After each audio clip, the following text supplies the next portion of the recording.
I can hear it. I'm telling you, I can. What's wrong?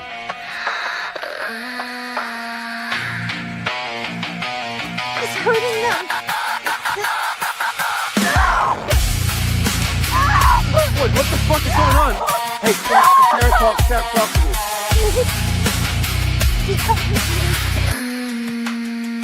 The man in yellow, quite a calm and violent fellow. What's with the stick, the dress, and the case? Do any of those things get you out of this place? From vile nightmares, mysteries to solve. Who is the man plaguing this town? Dead friends, loved ones, strange voices on the phone. A radio tower made from hope. A storm came in and crashed it down. And crashed it down. The man in yellow, what a strange fellow. Shifting, haunting, is he deal making? Jim didn't listen, now his throat is missing. Why you digging that hole? No, got it, no, fucking get it now! From vile nightmares, mysteries to solve.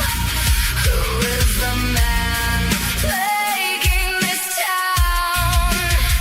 Dead friends, loved ones, strange voices on the phone. A radio tower made from hope. A storm came in and crashed it down. Crashed it down. And Clara is dust.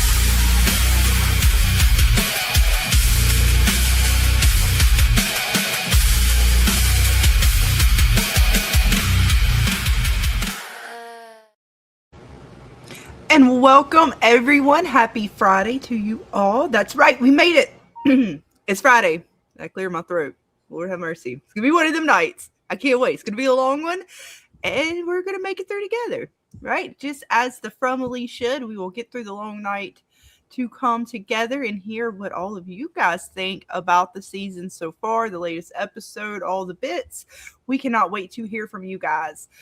But joining me, I'm having a hard. I hit my flowers, Dana. So apparently that was a heavy hitter, Mary Jane. There right you go. there. And she's not cooperating with my throat. That sounded dirty. All right. Anyways, welcome, Miss Dana, Mr. James. Always a pleasure to have you guys with me. How you doing, Miss Dana? Good. Can't complain. Ready to finally get to garden this weekend. Right. I'm so excited. I'm so excited for you. I'm harvesting. It's the fuck. Luckily, me and Dana are on both sides of the states here, where she's on the top, I'm on the bottom. So yeah, she's almost there. But guess what? She gets better melons than I do, because my climate, just for whatever reason, the bugs that we get is not conducive for the melons. But I can get some hella fucking cucumbers and eggplants, Dana. Let me tell you. Nice. Some peppers, boy. Nice. If I can get my melons to grow like yours. Yes, I'm excited. So we'll see. And I got some new variety of melons this year. Oh. So yes. It's fancy. Yes. Found some new watermelons that I'm going to. Oh, well, what? Do tell. Yes, one of them is called a mini love watermelon, and they literally don't get bigger than, like almost softball size, and like because they're just personal little watermelons, but they're supposed to be really good for containers. So we shall see. And I found another container friendly cantaloupe that I'm going to try. Nice. Because I can't plant in the ground here. My soil is disgusting from all the flooding, so I can only container garden. So I'm very limited to what I could grow, because big melons, yeah, their roots, they need space, so I can't do them in containers. So I have to do everything like mini size. But we'll see. So Well, didn't you have yellow ones or something like that last year? I'm trying to remember. I know you've done a couple different ones. Well, I didn't realize that the seeds, I planted the wrong cantaloupe seeds. I planted Hallie's Best, and those are traditional cantaloupes, and that's why it grew as big as it did. But I only got like 2 of them. So I am gonna do them again, but we'll see. We'll see. I thought I planted the other ones and I didn't. So we got some big melons last year. Nice. Well, see, that's always fun. I got a big carrot, so between Dana's melons and my carrots, we'll have a nice, bountiful harvest, Right? Right, James? You know about that? Did you? I just get normal size shit, y'all. Oh, Did you plant anything this season, James? Yeah, Ooh, what? just normal stuff. You know. what the fuck is normal stuff? What did you plant? I don't have big carrots or big melons. What about peppers? You get some long peppers? I don't eat peppers that much, so. Well, what did you plant? Beans? Mainly like tomato, cucumber. Oh, did you get some big cucumbers? Potatoes. Or do you I do haven't the little got any yet. year? They're just normal size. I haven't messed with potatoes because they make me nervous. The blight makes me nervous because my yard only has but so much space, and I don't know where I'd put them far enough away from everything else to where they don't get blight. So I haven't dabbled in potatoes. Yeah. I'm trying to work out those Armenian cucumbers this year. Those are just huge. Have you ever seen them? Yeah, I just grow normal stuff.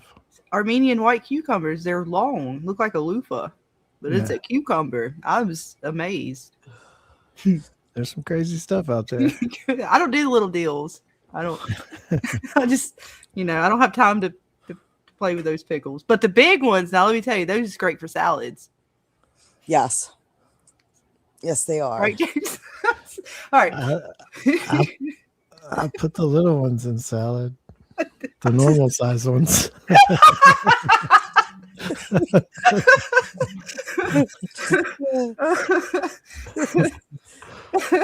Never mind. Welcome to Friday Night Fever, folks. I got pictures. But welcome, everyone. Yes, James, thank you again for hanging. I do love to mess with you. I can't wait for Dana's birthday, which is right around the corner. No, yeah. We're all going to come and celebrate and possibly have Vic on panel so me and her can mess with James. Just we're just pick on you a little bit. It's fine. It's for Dana's entertainment. It is, and we're going to be giving away some stuff. So we're going to have fun, and a bunch of creators are going to be coming through between Saturday and Sunday. So we're going to have a lot of fun. Oh yeah. Wait, Vic says I don't little bits either. You don't like the little ones? Is that what you don't do the little bits either? Yeah, I know, right? You want the big ones. You got to be careful with the eggplants, though, right, Dana? Too big, and that can become a problem with the seeds. Too many. Yes. Too many seeds in there. Yes. You don't want to have to deal with that. Well, for the first time last year, I actually got the white eggplants to grow. Oh my God, are they so good?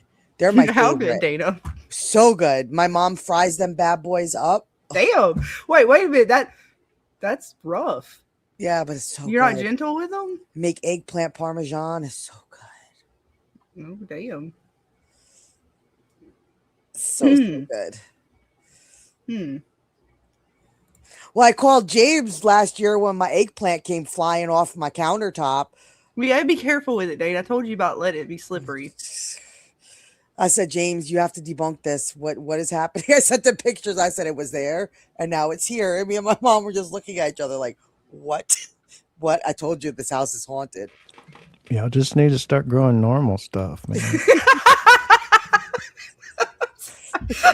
Dana's not even correcting me. I'm just continuing on my fuckery here. I know.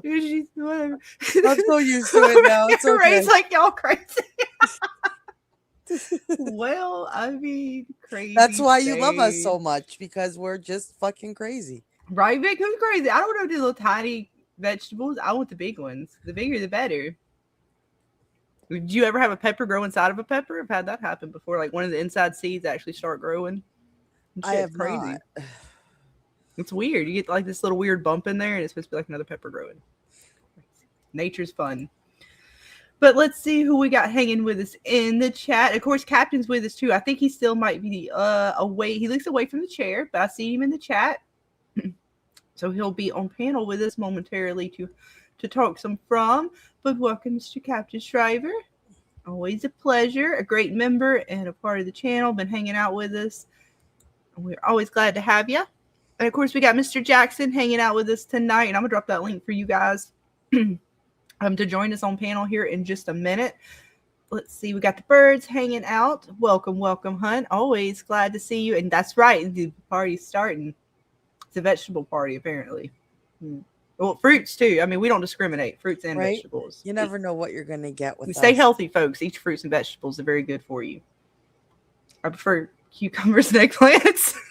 James, you prefer melons? I think the correct answer is yes. I hope so.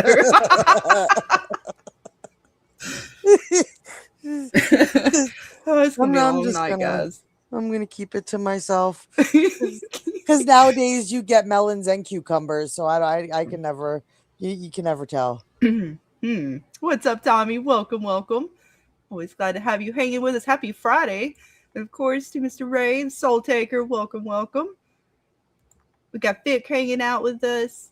Benjamin, what's up, what's up? I see Beehive. Welcome, welcome. Scrolling down, keeping it up.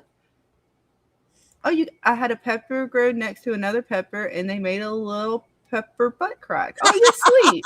Hey, nature's fun like that, right? Two peppers butt up together, you get an ass, apparently. Right? I've had that happen to tomatoes. I've had like a tomato grow out of a tomato, and it just looks like a butt. Right? What's up, Patricia? Welcome, welcome. Oh, it's Steph. Welcome, hun. Throwing in a $5 super chat. Thank you so much. Says, I'm scared that Donna, not Dana, James, may be in jeopardy this week. Indeed. And we'll dive into that because that was some stuff we were talking about on James's new Twitch channel last night. You guys go check him out over there. I don't have the links readily available, but we will make sure we get the Twitch one. I got to add that to my list. But Vic, I know you're floating around. If you guys want to post that for me, you guys don't want to miss it. But Tuesdays and Thursdays, James, we will be hanging out on Twitch with you. Or some people will. You'll be hanging out. We'll be somewhere. I'll be there. Right? If he allows us to join him. He tolerates us. He tolerates you better than me. I don't know if he wants to tolerate me. You give gifts. I'm just fuckery. I just have the gift of fuckery and chaos. So we'll see. But thank you, Steph. Yeah, I'm definitely worried about Miss Donna this season, of her being over there with all the scary things that might be popping off this next episode. She is definitely in hot water right now. For sure, for sure. And thank you for the $5. And we got a little something for you. Welcome to the fever dream. Fever, you're on fire. Welcome to the burning desire. I said fever. Join the party. We're burning all through the night. Again, thank you so much, hun, for the $5. Donations like that keep the lights on here and keep the train rolling and the fun to never end and the vegetables growing. Right, as best we can. Yeah, I think, that might have been a red flag. No, what's it called when they do it and they don't follow through with it? Is it a red herring? Red herring. Is that the one? You did it, Scarlett. I did it. That may be a red herring, Donna saying that, but I don't know. It kind of seems more like a red flag or whatever the word is. So yeah, Donna may be in jeopardy. It ain't looking too nice. I mean, she said all those bits and now she's like hanging out right. Man, could you imagine if something had come up out of the water right there on them? Oh my gosh. I mean, he's pulling the rope up. Now, don't get me wrong. It was still creepy as fuck, whatever the hell was coming up out the water. You might be pulling on the rope and like some giant swamp creature just goes and chomp. That messed up. Right? Fucking Nessie comes out the lake. Right? What's up, House of Mystics? Welcome, welcome. Let's see. I missed somebody. Here we go. Let's see. I want to make sure I don't make Mida Janice? Janitis? Mida Janitis? I'm a horrible reader. How did I can remember red herring, but I can't read to save my life. Welcome anyways, hun. Happy Friday to you. And we are happy to have you with us. Yes. And I apologize again. You will learn that Dana is actually a writer. I cannot write, spell, or read to save my life. I manage because I'm her AI. Well, like words Alexa, are hard. but hard. I'm her Scarlet, so she got to update the bits. But we're working on it. Your upgrade is a little too expensive right now. I can't afford it. So you're gonna be a little behind for a little while. It happens until I could afford the bits. I'm used to it. Let me drop the link for all you guys in the chat, because again, it is open panel night, so you guys can definitely come and join us up here and tell us all of your thoughts. Let me grab the link. I'm gonna copy and paste and pin it, and right. But I do know everybody is so excited for this episode. So, I mean, it's gonna be a banger. Oh yeah, I know. I'm excited because I mean, we're finally gonna see something at the cabins other than just these kind of like weird nothings to a degree. I mean, not nothings, but it's we got all these things banging on the door with no real give. But now it does make you guys wonder. Like, at least it makes me wonder if those things that we're seeing that come bashing through, what did you guys call them now? Poppets instead of scarecrow? Yeah, I think they're looking like poppets now. If they were underwater the whole time, what the fuck was lurking around the cabins when Jim and Glenn were Glenn, listen to me. Oh my gosh, I got Walking Dead on the brain. It's all right. All right, the message. See, I did it too. I said the message. No, I'm sorry. The link is now pinned to the top of the chat for you guys. We're talking Walking Dead on Tuesday, back to From. So my brain is still like. Right. Welcome, Joe. Joe still knows. Do you know what happened? What is up with this lake? Right. What do you know? What do you know? Appears. If you guys would like to join us again, the link is pinned. Feel free. If we get crowded tonight, just know that then we will rotate you guys in and out. Always remember to be respectful to your fellow panelists. And it's all about having fun, but we'll try not to overtalk each other as we get crowded up here. Just try to remember to stay kind and cordial to one another. We'll all have a great time tonight. Yes. No dragons will emerge. Except for Great Gold. Maybe. He might emerge to tell me that how bad he doesn't like the show. He emerges from time to time as dragons do. Right. So now it makes me wonder what the hell was creeping around the cabins to begin with. Right. So, because if it wasn't these scarecrow things or these poppets or whatever they are, that is a good question, Dana. Like, what? I mean, and we've still got kind of whatever could have moved them around in the tent, Boyd and Sarah. So there's still something lurking outside in the woods at night that they haven't seen. And has anybody really been just like out in the open at night in the woods? I know they were out in the tent. He was in the hut. They're in the settlement, but they haven't like windowed their way, like looked out, have they? No. And from the Peach Truck map that they did explore. Now, mind you, whoever it did probably did so during the day, but then you also wonder, like, how far do the monsters actually go? Mm-hmm. Like, how far will they follow somebody out into the woods? I mean, I know they went as far as the Talisman Hut because that's where Boyd, got stuck in the woods that night. But if we didn't see them lurking around in the area where, Boyd and Sarah got dragged in the tent and almost got to the lighthouse. Mm-hmm. There weren't any monsters lurking around there, so I wonder how far they could go. Right, because when Tabitha went to the lighthouse, it was still daytime, right? Mm-hmm. So she went. I'm trying to think.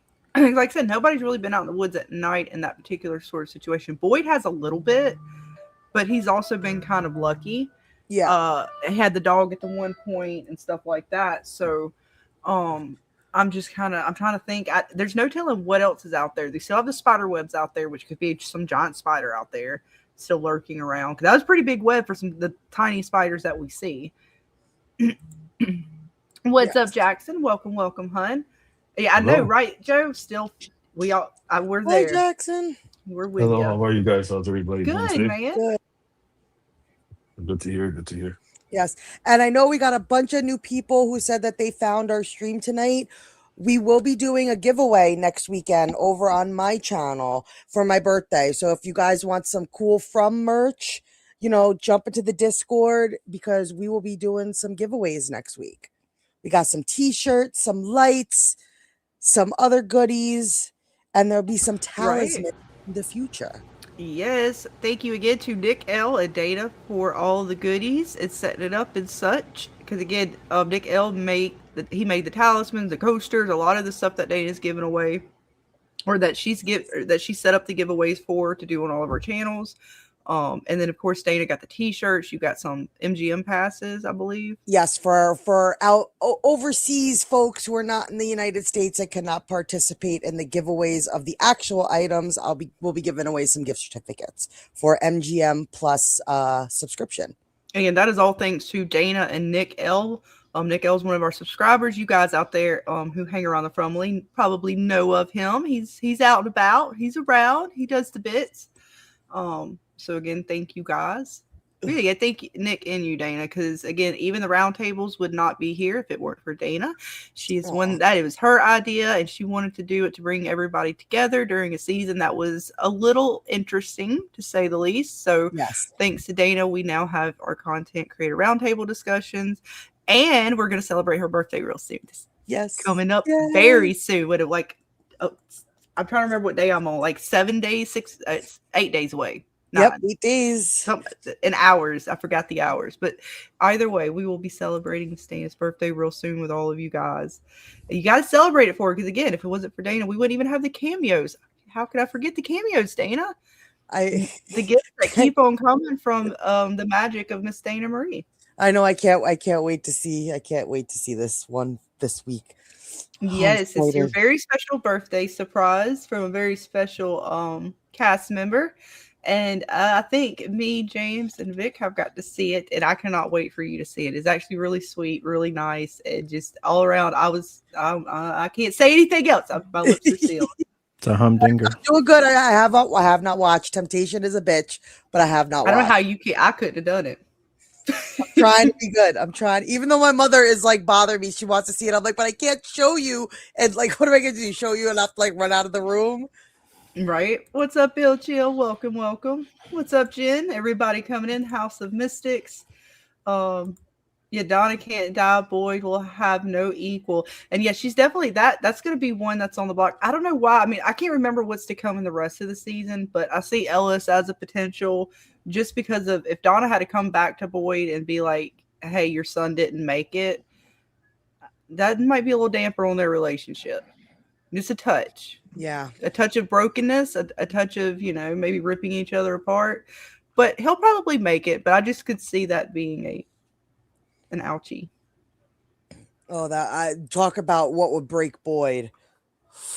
They would definitely break. I think Boyd would he would go fucking just all Rambo, and he will take gasoline and go try to burn the place down.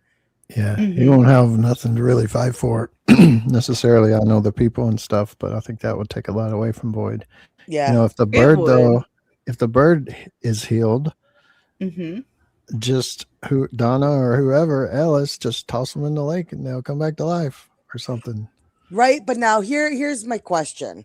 If that water does heal the bird, are they going to start fucking digging up the corpses and like throwing them in the fucking lake? I hope not, because that's not how this is working. That's the bird's different. not dead. The bird's injured. There's a difference between something being like on the brink of death, like bleeding out, and you throw it in there and it revives, and it being like no heartbeat and it's decomposing.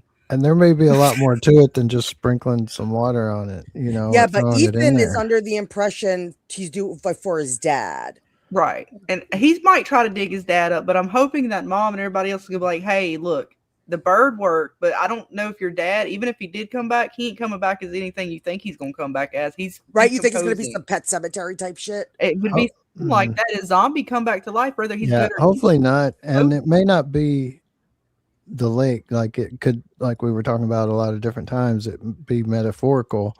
and it be a different kind of thing, like the souls are released more so than something coming back to life, or that kind of thing. But who knows? How do you guys think they'll get away? Like that thing busts through the thing, what are they going to do? Run? If Well, they it looks like they if they get a scatter, right? chance? It does seem like from what you showed. I don't have those images when you were showing last night. It looked like they scatter though when you showed the image of Ethan and Tabitha together in one of the rubbled huts, or not huts, but cabins. So it seems as if they scattered. And from what we saw in the trailer, there was multiple of them chasing them. That's where they were. Is that the house they were in? Okay, Yeah, I thought there was a house over there that was like and destroyed as well. Have the things already killed everybody, but doesn't it show multiple else? of them running around outside? Like you don't see it's like a flash in the original trailer with one of those, whatever we're calling them, the poppets, but it was like outside attacking someone. Yeah, it did, but I don't think it showed any people. Just one of them outside. It made me think that when it went in, they scattered to a degree. Now, maybe Tabitha and Ethan stayed, but it didn't look like anybody else was in there, which made me think they scattered and ran off. Now, I'm hoping somebody grabs a shovel or something and starts whacking them all. Yeah.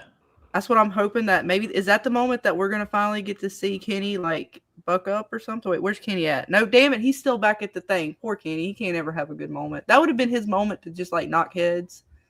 They left him over there with Tripp and Jade. Damn it, poor Kenny. Well, I'm trying to think who's left. We got Donna. She might be able to knock heads. She had the axe pretty good. Who else is with them? I'm trying to remember. Just Ellis and Roger. It's Roger, Ellis. I don't know what that girl's name. Tabitha, Donna, and Ethan. So Ellis, the only one that's gonna really be able to knock heads. Like if these things are like little poppet scarecrow things coming at you, and you grabbed some kind of metal shovel or something to hit it with, I don't know. Ethan ain't gonna be able to do nothing. That little girl ain't gonna do nothing. She was kind of pale, and I don't mean in a good way. She was gray. She looked sickly.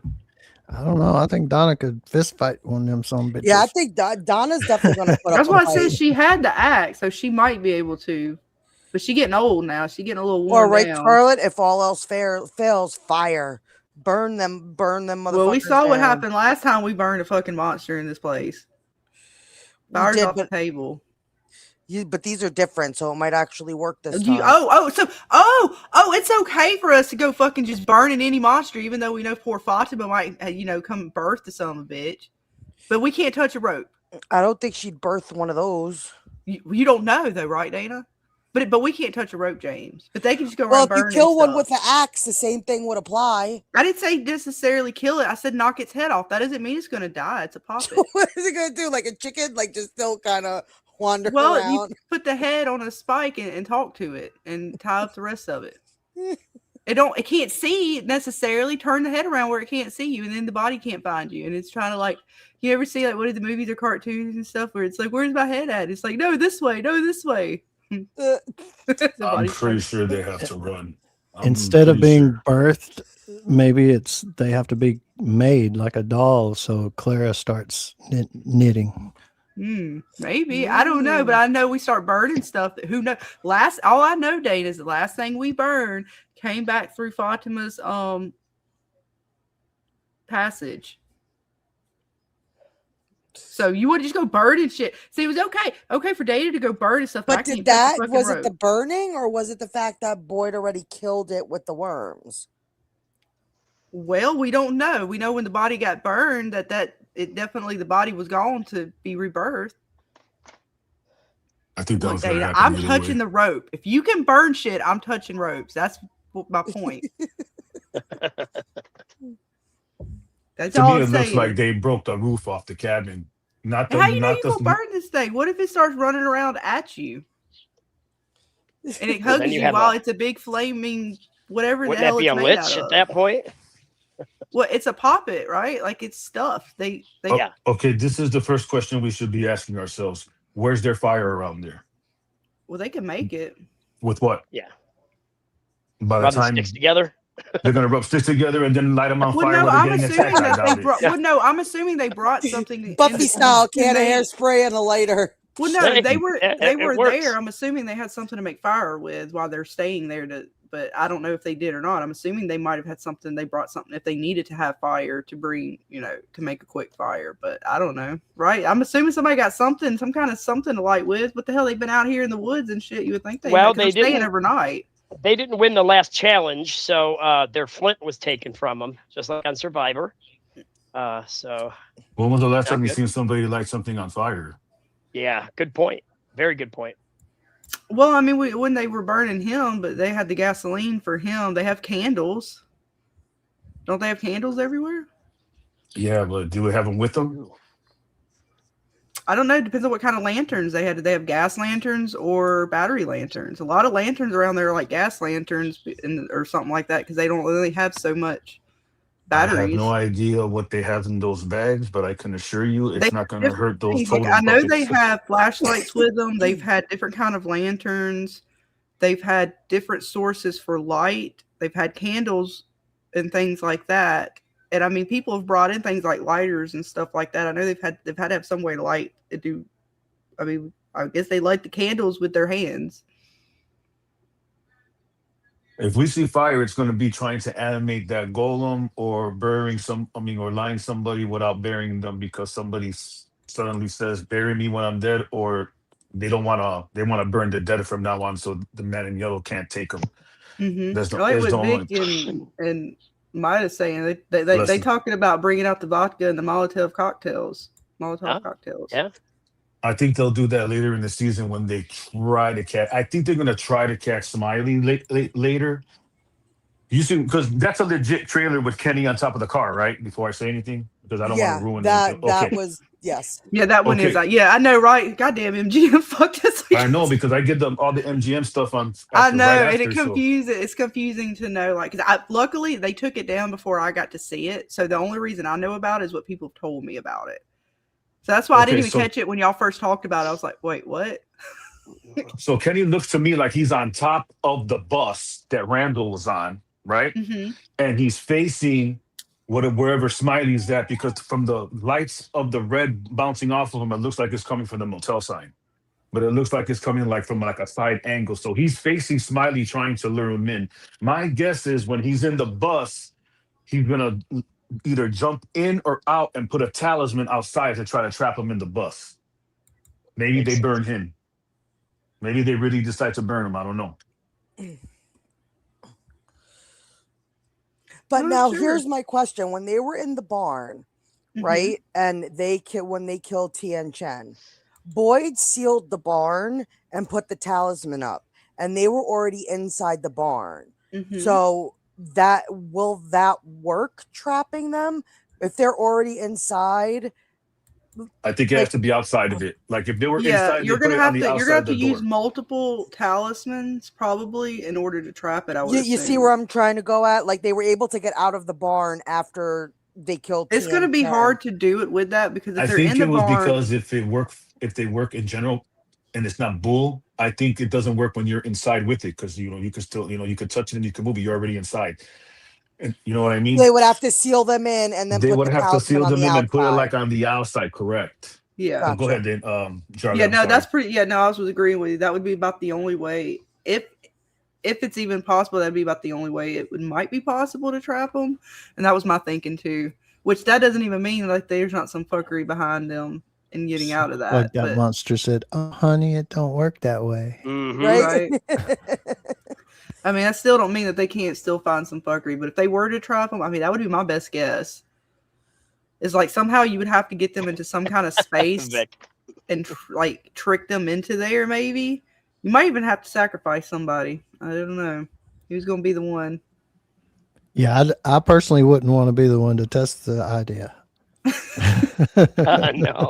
No guinea pig for me. That's what makes me think Kenny is going to do it himself. Yeah, Kenny, he's a warrior. Like he's like, fuck it, I'll be the bait myself. Yeah, I know, right? Welcome everyone. We got Sit and Spin hanging out with us. I saw Samuel pop in, MG pop in. Welcome everybody. Let's see, Beehive says, I'm telling you, Donna has got the 10 essentials. A way to start a fire is part of the 10 essentials. She's got a light. Right, that belt of hers. She got the knife. Hang on, let me go find Donna again. Her Yeah, I'm pretty accessories on sure her Donna belt. would definitely be walking around with some way to make fire. I swear that's not a good one. I gotta find a good one on her belt. Because I swear she got stuff on her hips all the time. She got like a knife and all kinds of little tools and shit. I'm like, what the fuck is Donna always? What the hell's going on?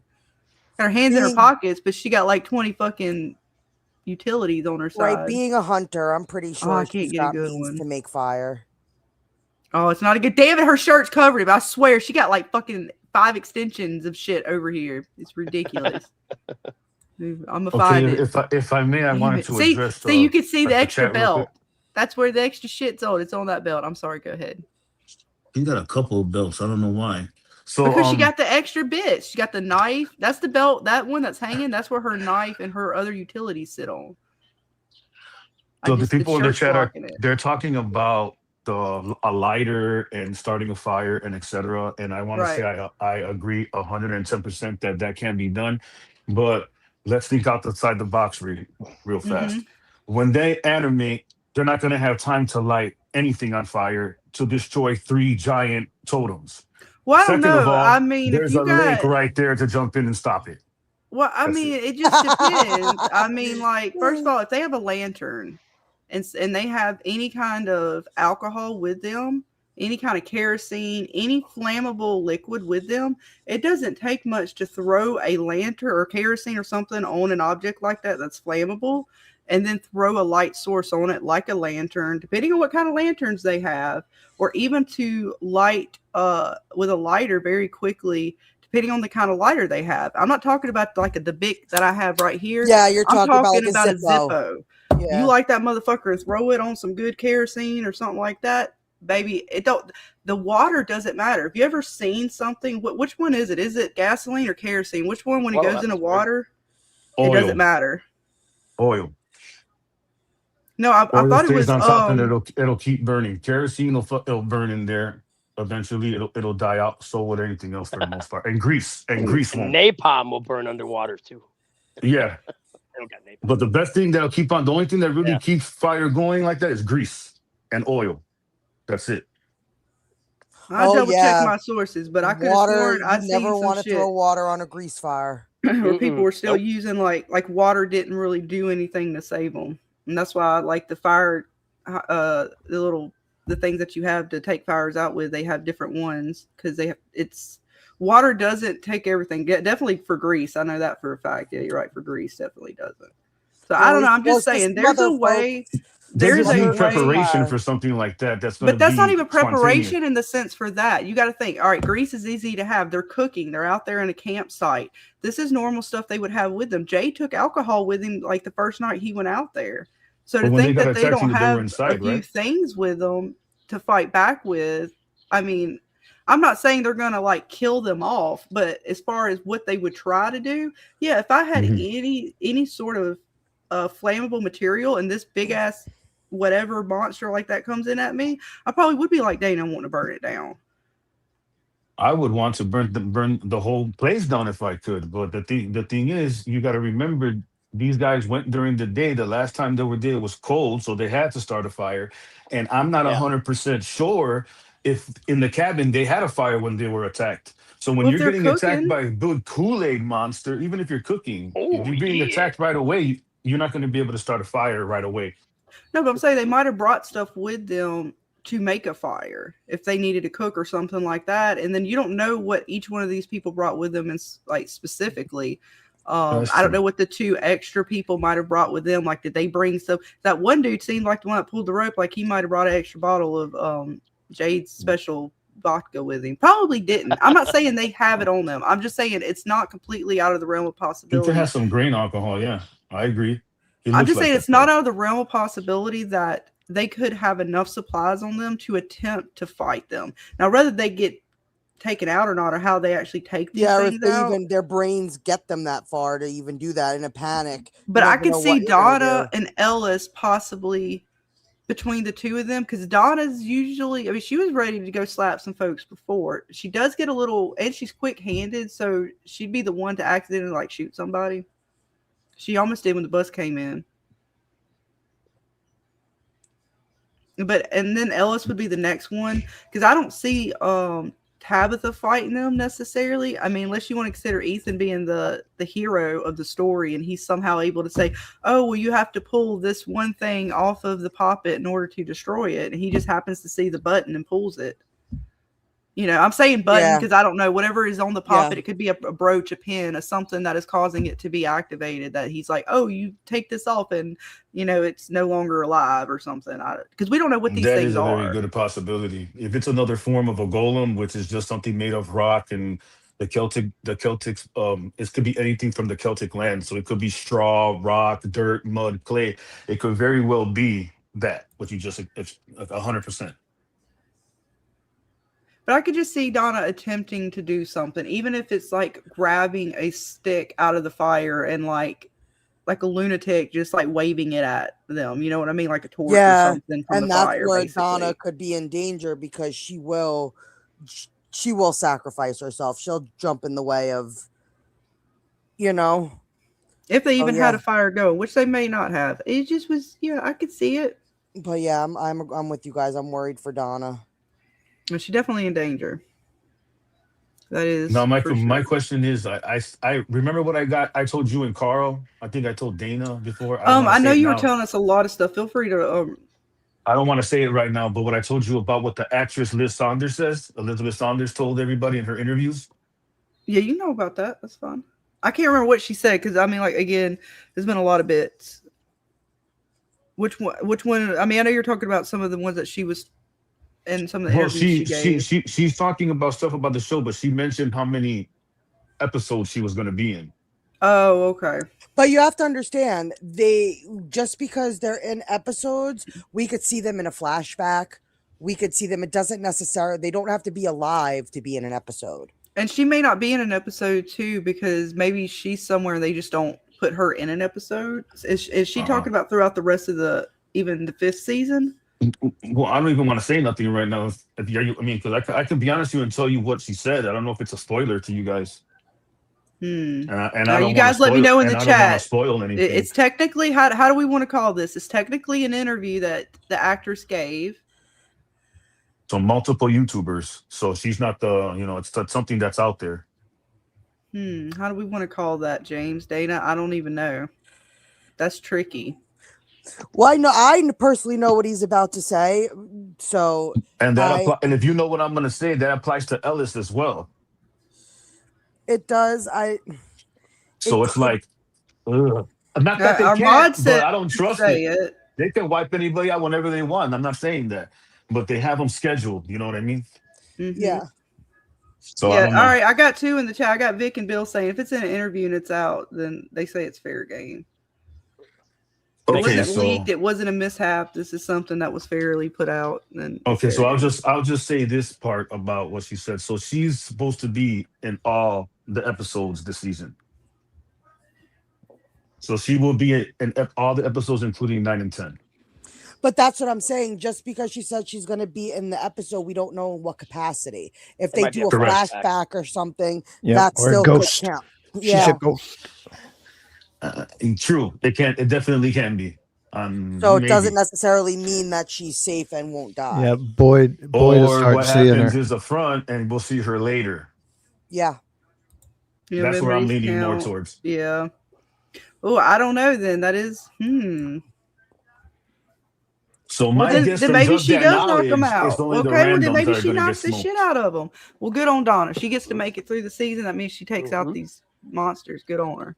She might go all Jedi. Does she got an axe with her? Is that going to be like her weapon of choice? You know, like Sarah's got the screwdriver. Donna's going to get the axe. She got an axe out there.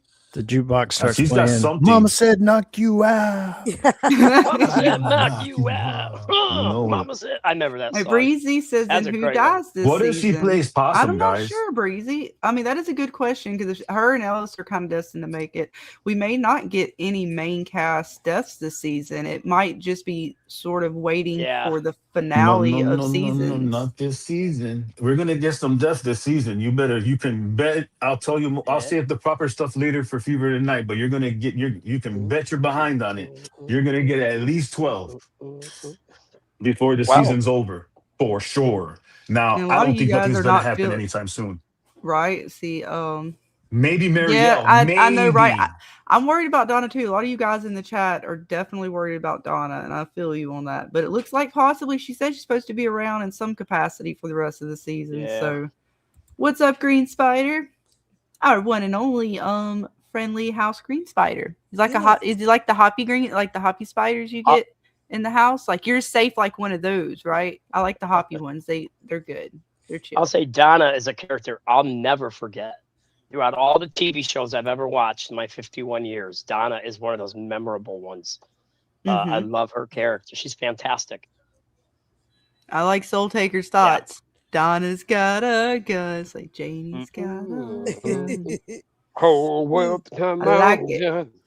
What if nobody dies? That would be a bigger surprise as Beehive, right? And I'm curious now if they'll even have. And I know you'll tell us some more about your thoughts on that, Jackson. But I am going to be curious to you guys in the chat and everybody else on the panel, and Jackson, if you want to divulge a little bit more about it right now. But kind of knowing what we've just talked about, what we know now.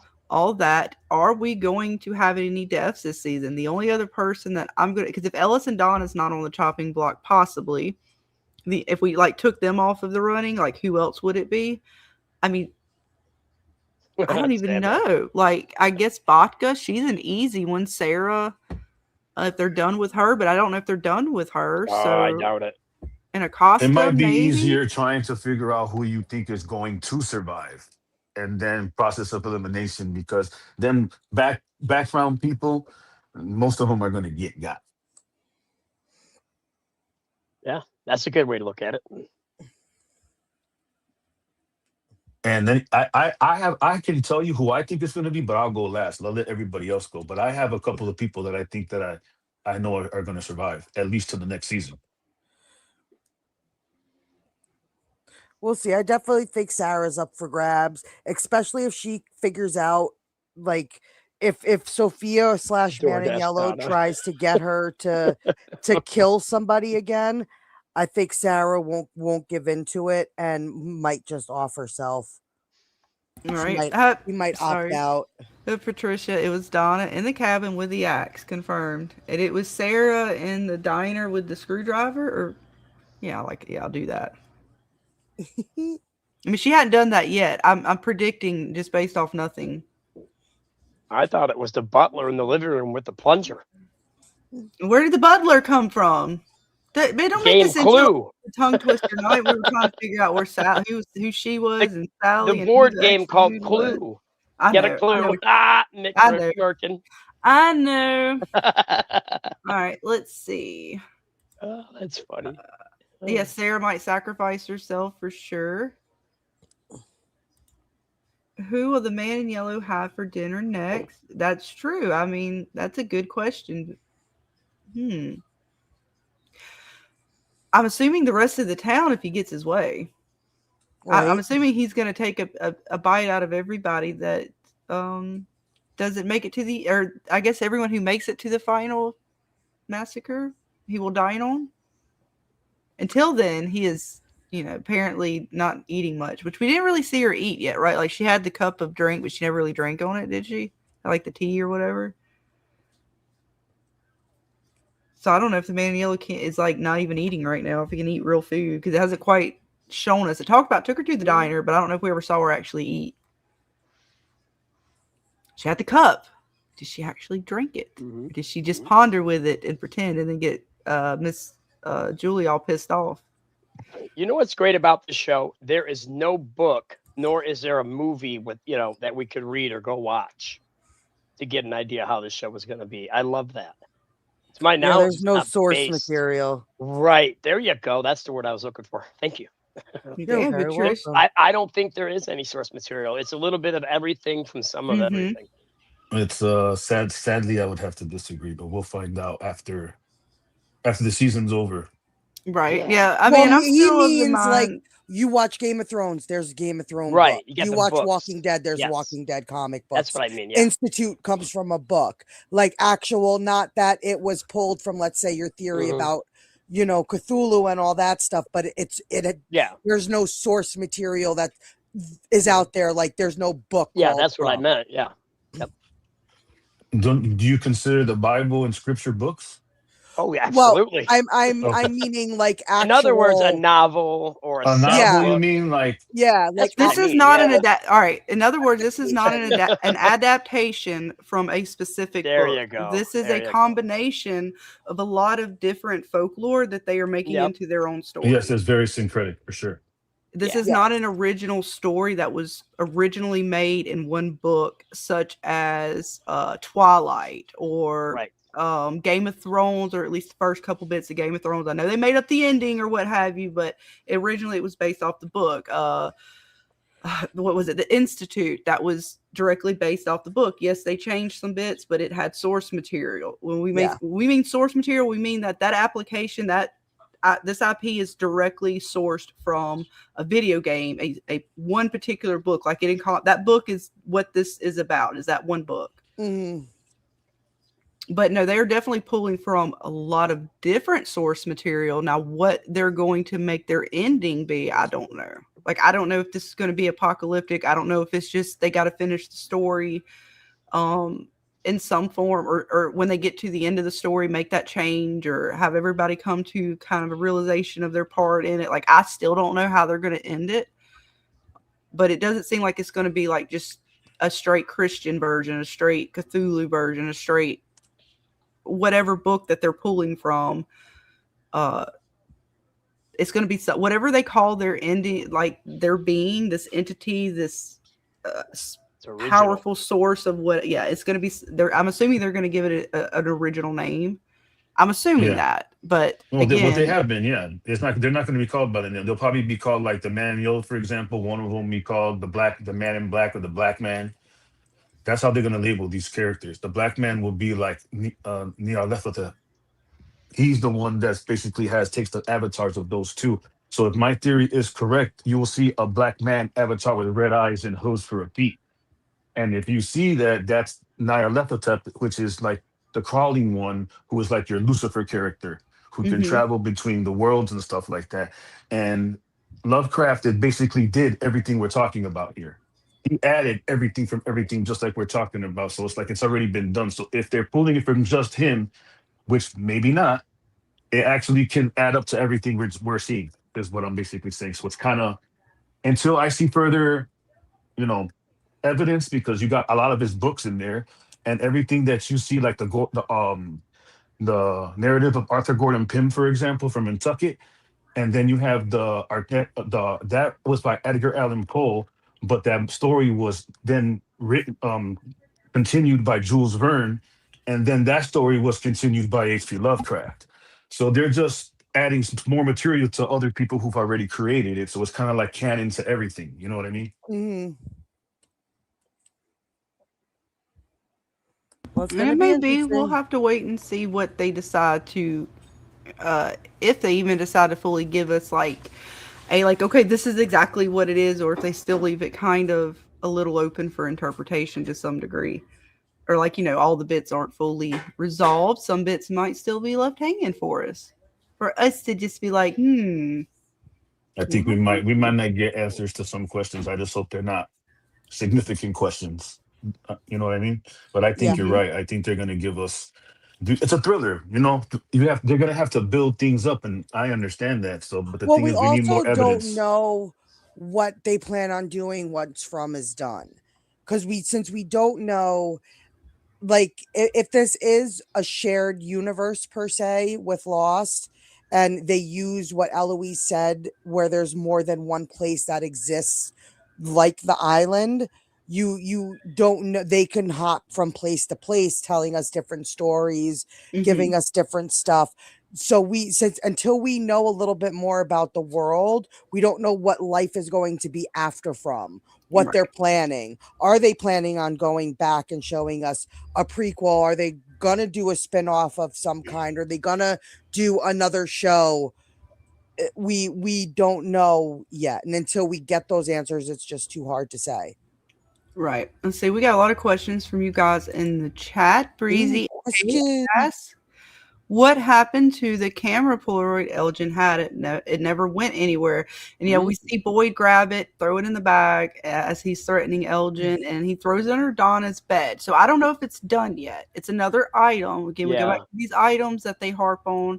I'm not sure if they're done with the Polaroid. I'm kind of hoping that either Donna picks it, somebody goes and grabs it from underneath the bed, the bag, to look for something, and we get something else with it. It pops another picture, but it could just have been what it was intended for with that season, just something that the kimono lady was using in order to talk to Elgin. Just another way that the spirits of this place work.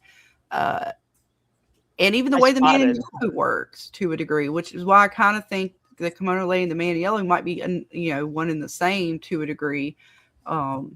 Not just working together, but maybe possibly another one of his forms. If he was going, the voices were going around telling Sarah to do all these things to get out. And then you have kimono lady whispering to Elgin pretty much the same thing, not verbatim, but along the same lines of, you do this, everybody will leave, everybody will be safe kind of deal. Yeah. I'm starting to look at kimono lady, especially now that we know he will transform into like a young lady. I mean, what? So it's not like he stays within gender. So right. At this point, I'm looking at all those characters in a manner like that. I spotted another camera in an episode today after the camera was used by Elgin, but I don't know if that camera will come into relevance. It might have been just an extra one, but I thought it was kind of cool to see another bulbed camera in the background. What do you guys think? James, do you think the camera's kind of done with? It served its purpose, or they'll grab it again? If I had to guess, I would say it's served its purpose. Yeah, okay. Probably. What about you, Mr. Are you guys Jackson? talking about the Polaroid? The Polaroid. You guys are talking about the one that was missing the boat. That one.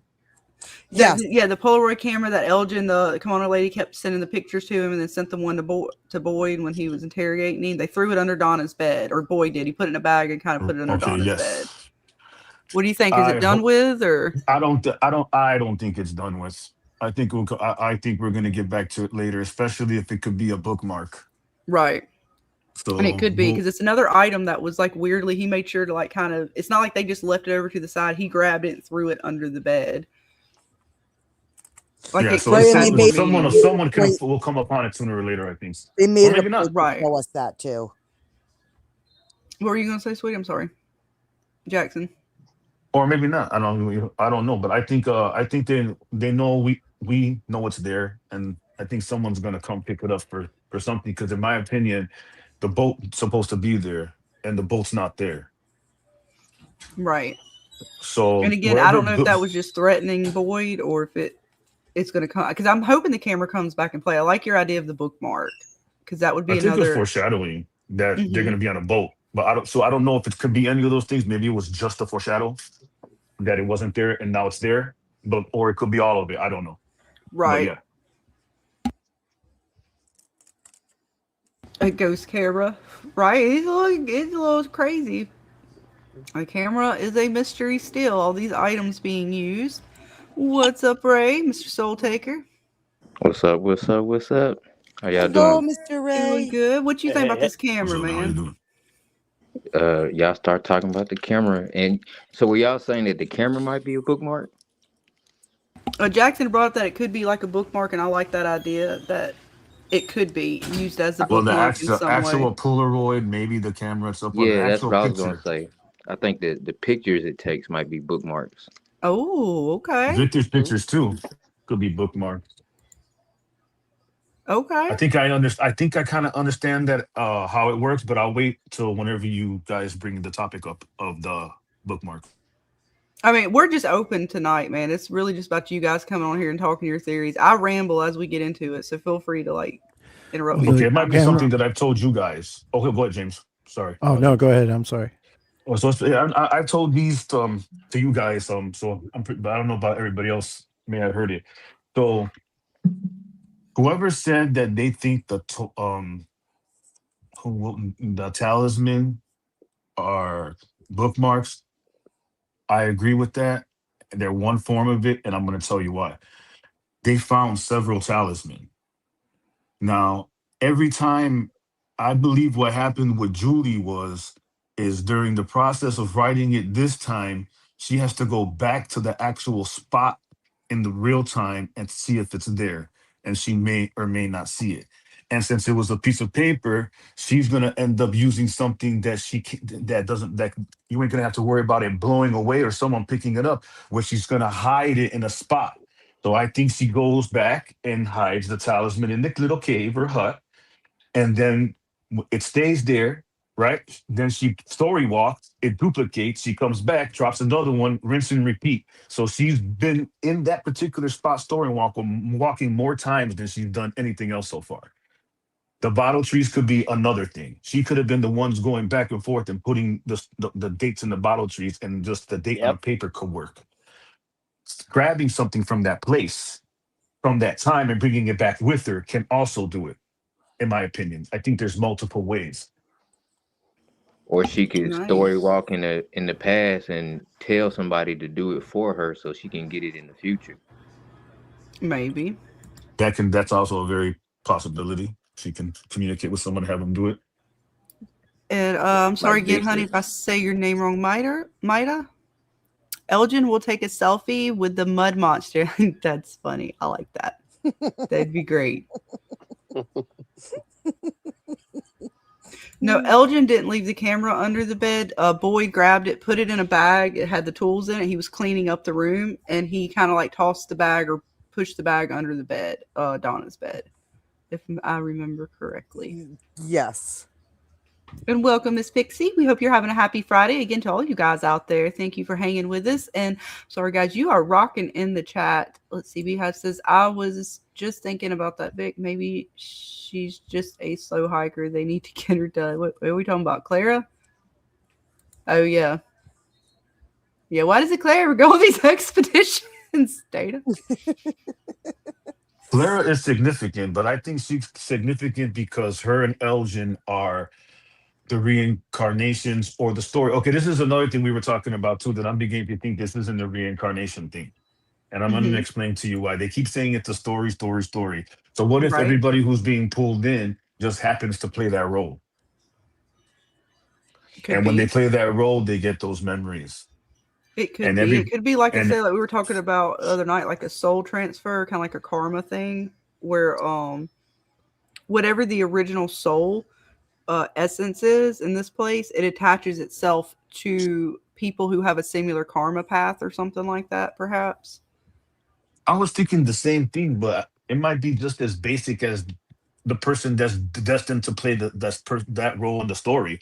So like they just pull anybody, and that person is just going to end up being Tabby and have Miranda's memories, and they'll pull somebody else from a different dimension, and they'll just happen to play that role. Someone's always going to be the man in yellow. Someone's always going to be Tabitha's role and Fatima's role and all that stuff. At least a certain group, right?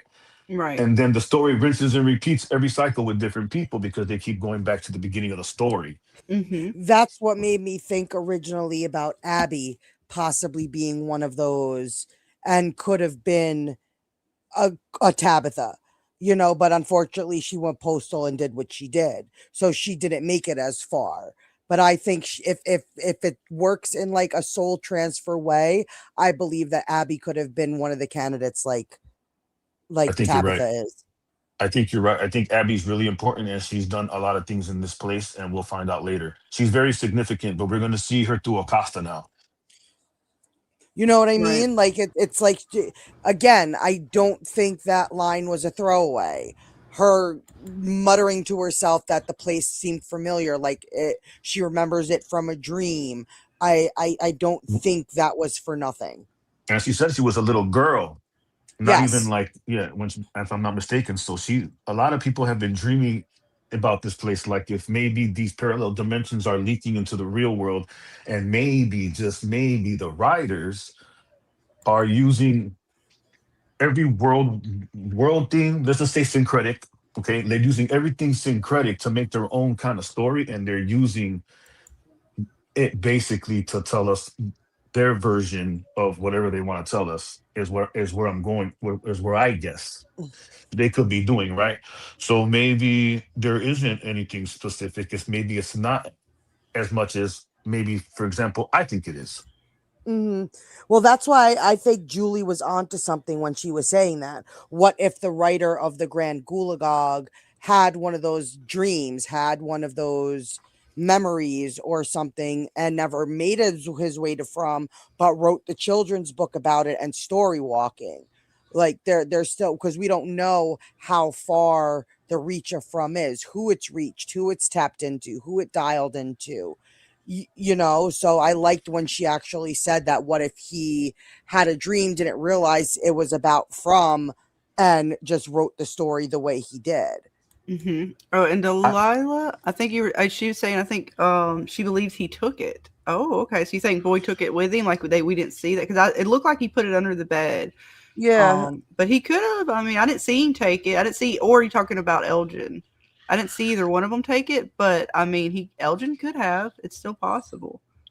The Chronocle book, I want to say somebody from Frontland wrote it to counter the story that they're in. Now, everything else that you just said, like Stephen King, H.P. Lovecraft, Edgar Allan Poe, Jules Verne, all those people, they could have leaked into the real world, and that's why they wrote those stories.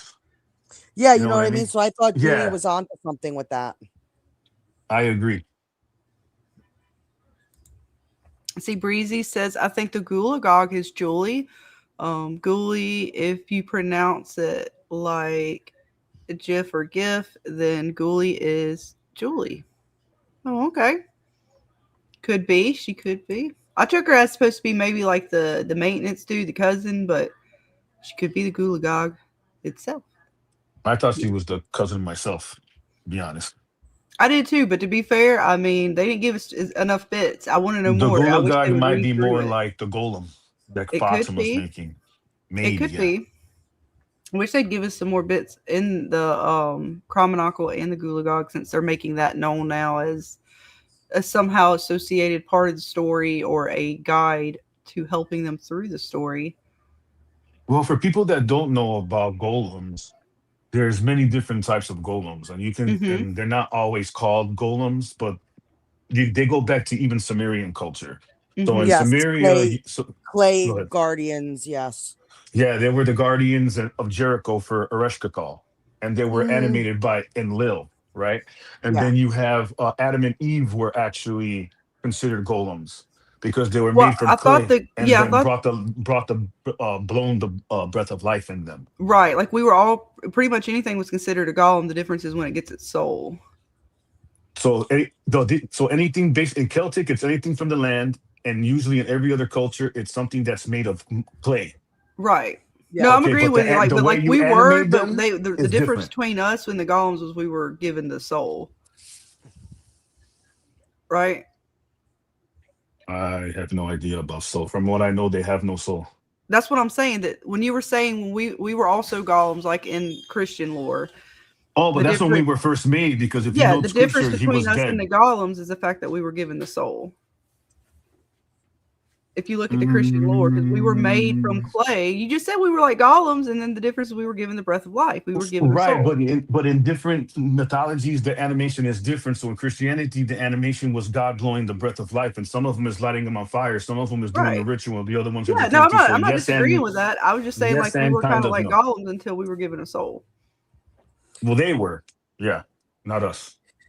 But I think that the one Fatima is referring to is the one from Judaism, from the Jewish faith of a golem.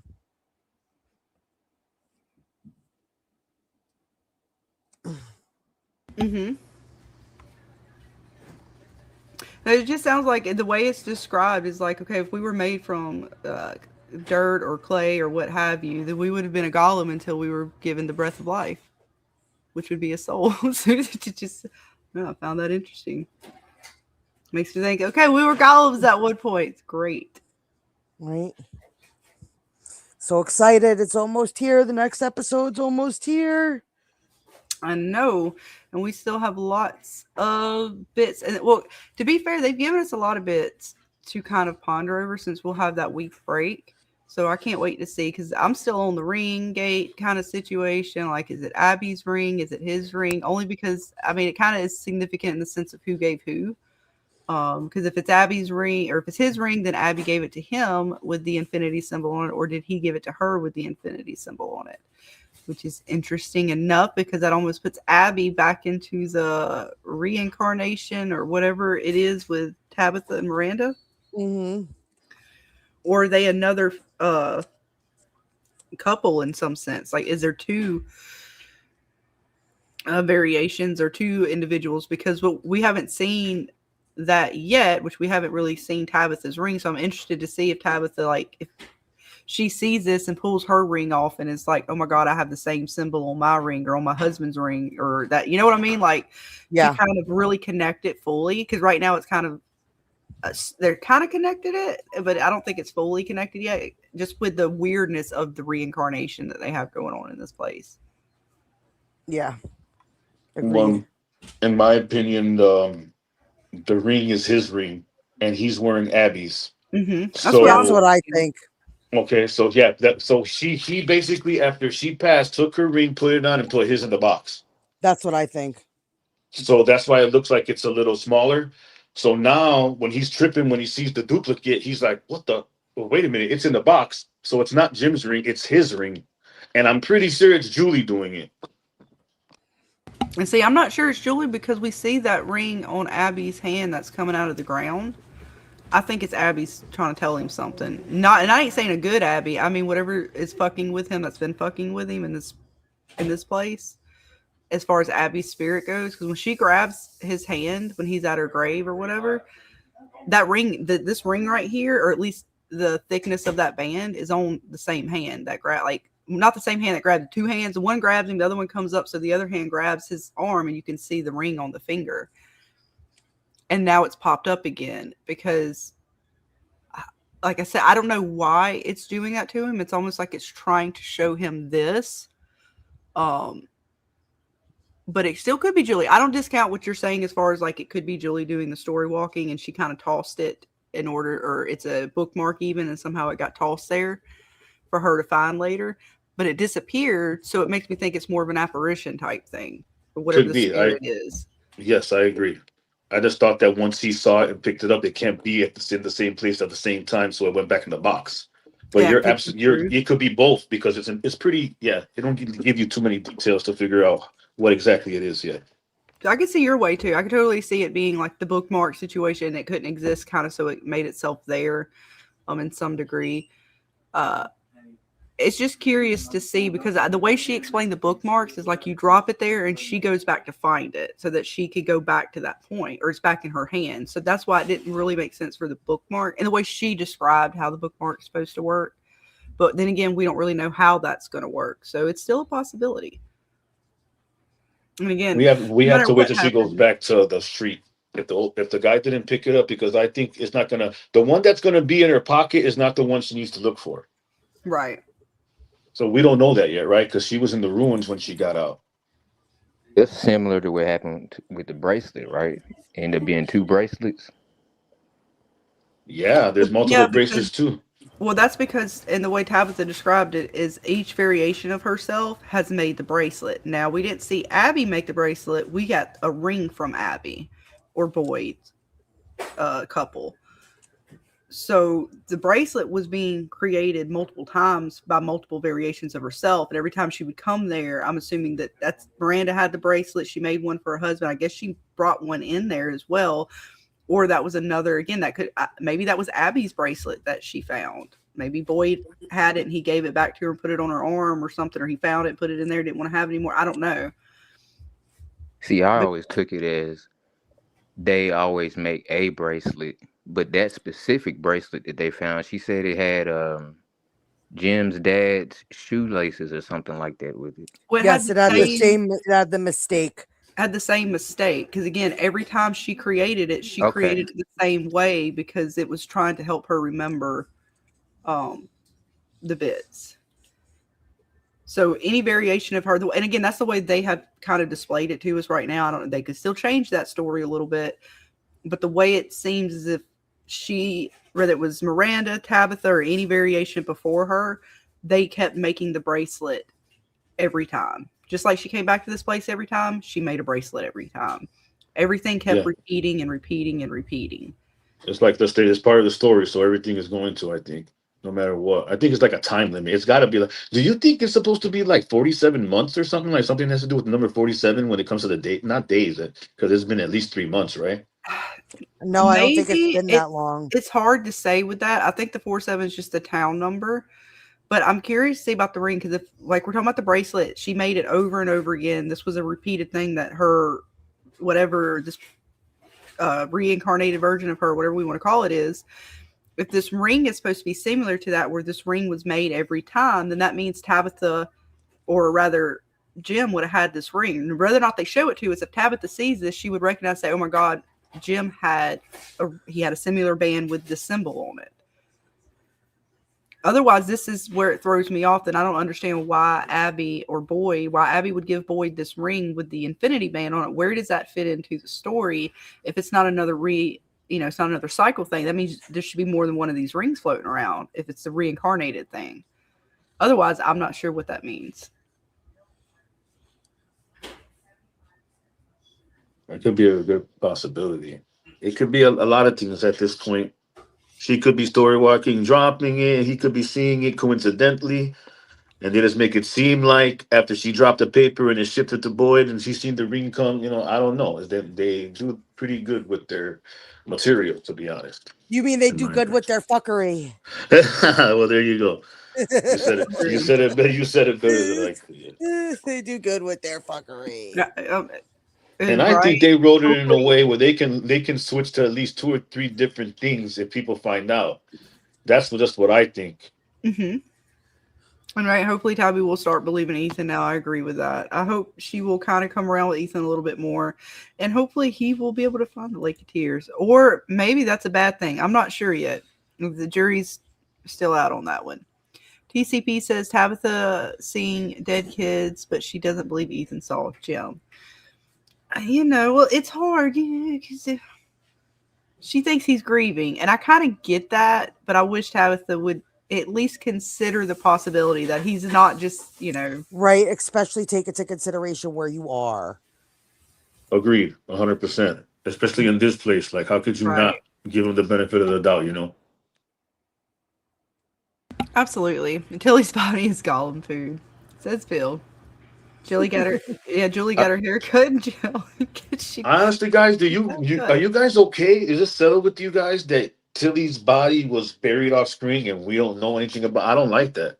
Well, they did it for Father Cautry and several others that we didn't get to see an actual funeral for. There's only so many, again, because that's going to take away. You got to think, if they add that in there, that takes away from the time of the show. That we only get 5 seasons that we know of now, 10 episodes in each season.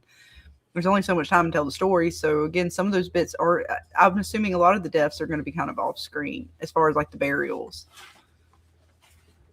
Because they're going to do some of them that have a certain impact emotionally, like Jim's was an emotional impact. But they didn't have time for Father Cautry's, right? Because they had to go. Like, it was game time. Like, what happened to him? A Boyd went out right after that into the woods and far away tree somewhere. Yeah, I agree. So you don't think Tilly was the man in yellow? I like the theory, and it is a fun one to think about and consider, and it still could be true. Yeah. I just 50, don't know. 50. Yeah. Because it's a possibility, but there's a possibility that it wasn't. So but again, we don't know because we just don't know. But yes, I like the theory because it makes you think. It definitely makes you think of who could have been a form he took before we saw him as Sophia. I agree. And then when he's Sophia, you don't see the crows until the funeral. And when they're in the bus, there's no crows. And then everywhere else someone enters, they see the crows. Well, besides the ambulance, of course. Well, the bus, they didn't see the crow. I thought they did see the crows. They never mentioned it, but we never saw the bus get to the faraway tree. We just saw the bus coming into town, and nobody's talked about it. So nobody has mentioned it. Like Randall didn't say to somebody, hey, we also saw, crows when we got here. So we just don't know. Right. So you guys think in the theory you were just talking about with Tilly and stuff. Now that we know that the man in yellow in that form, or the evil entity in that form, as Man in Yellow, was at the 1978 massacre, he changed shape into something else like Tilly or other people, and then back into Man in Yellow before then changing into Sophia.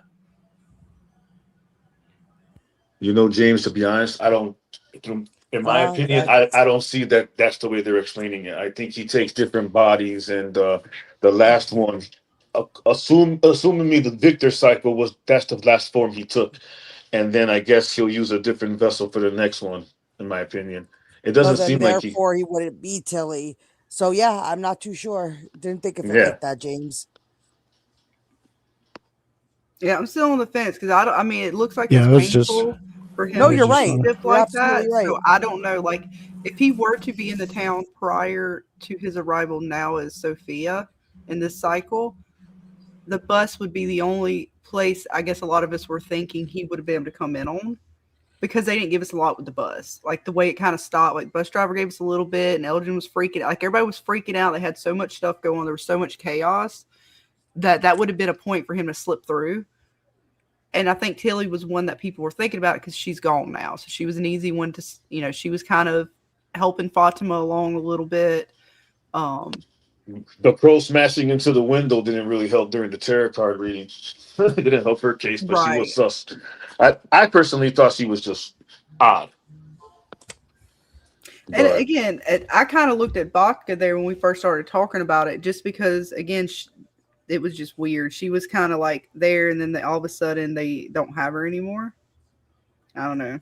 for a while, and then she pops up at the funeral, and then she runs the diner. It's a little sus. A little bit. But it's probably, most likely than not, he was not coming around in those forms until he does this form. Or rather Sophia for this cycle. But it's a good thought to think about, like, who on the bus could he have been? That's a fun one. See, Tilly is the Man in Yellow. Look how the crows behave around her. And again, it could be. I mean, I 50-50. I'm like Dana. I'm on the fence with it with some of the folks on the bus.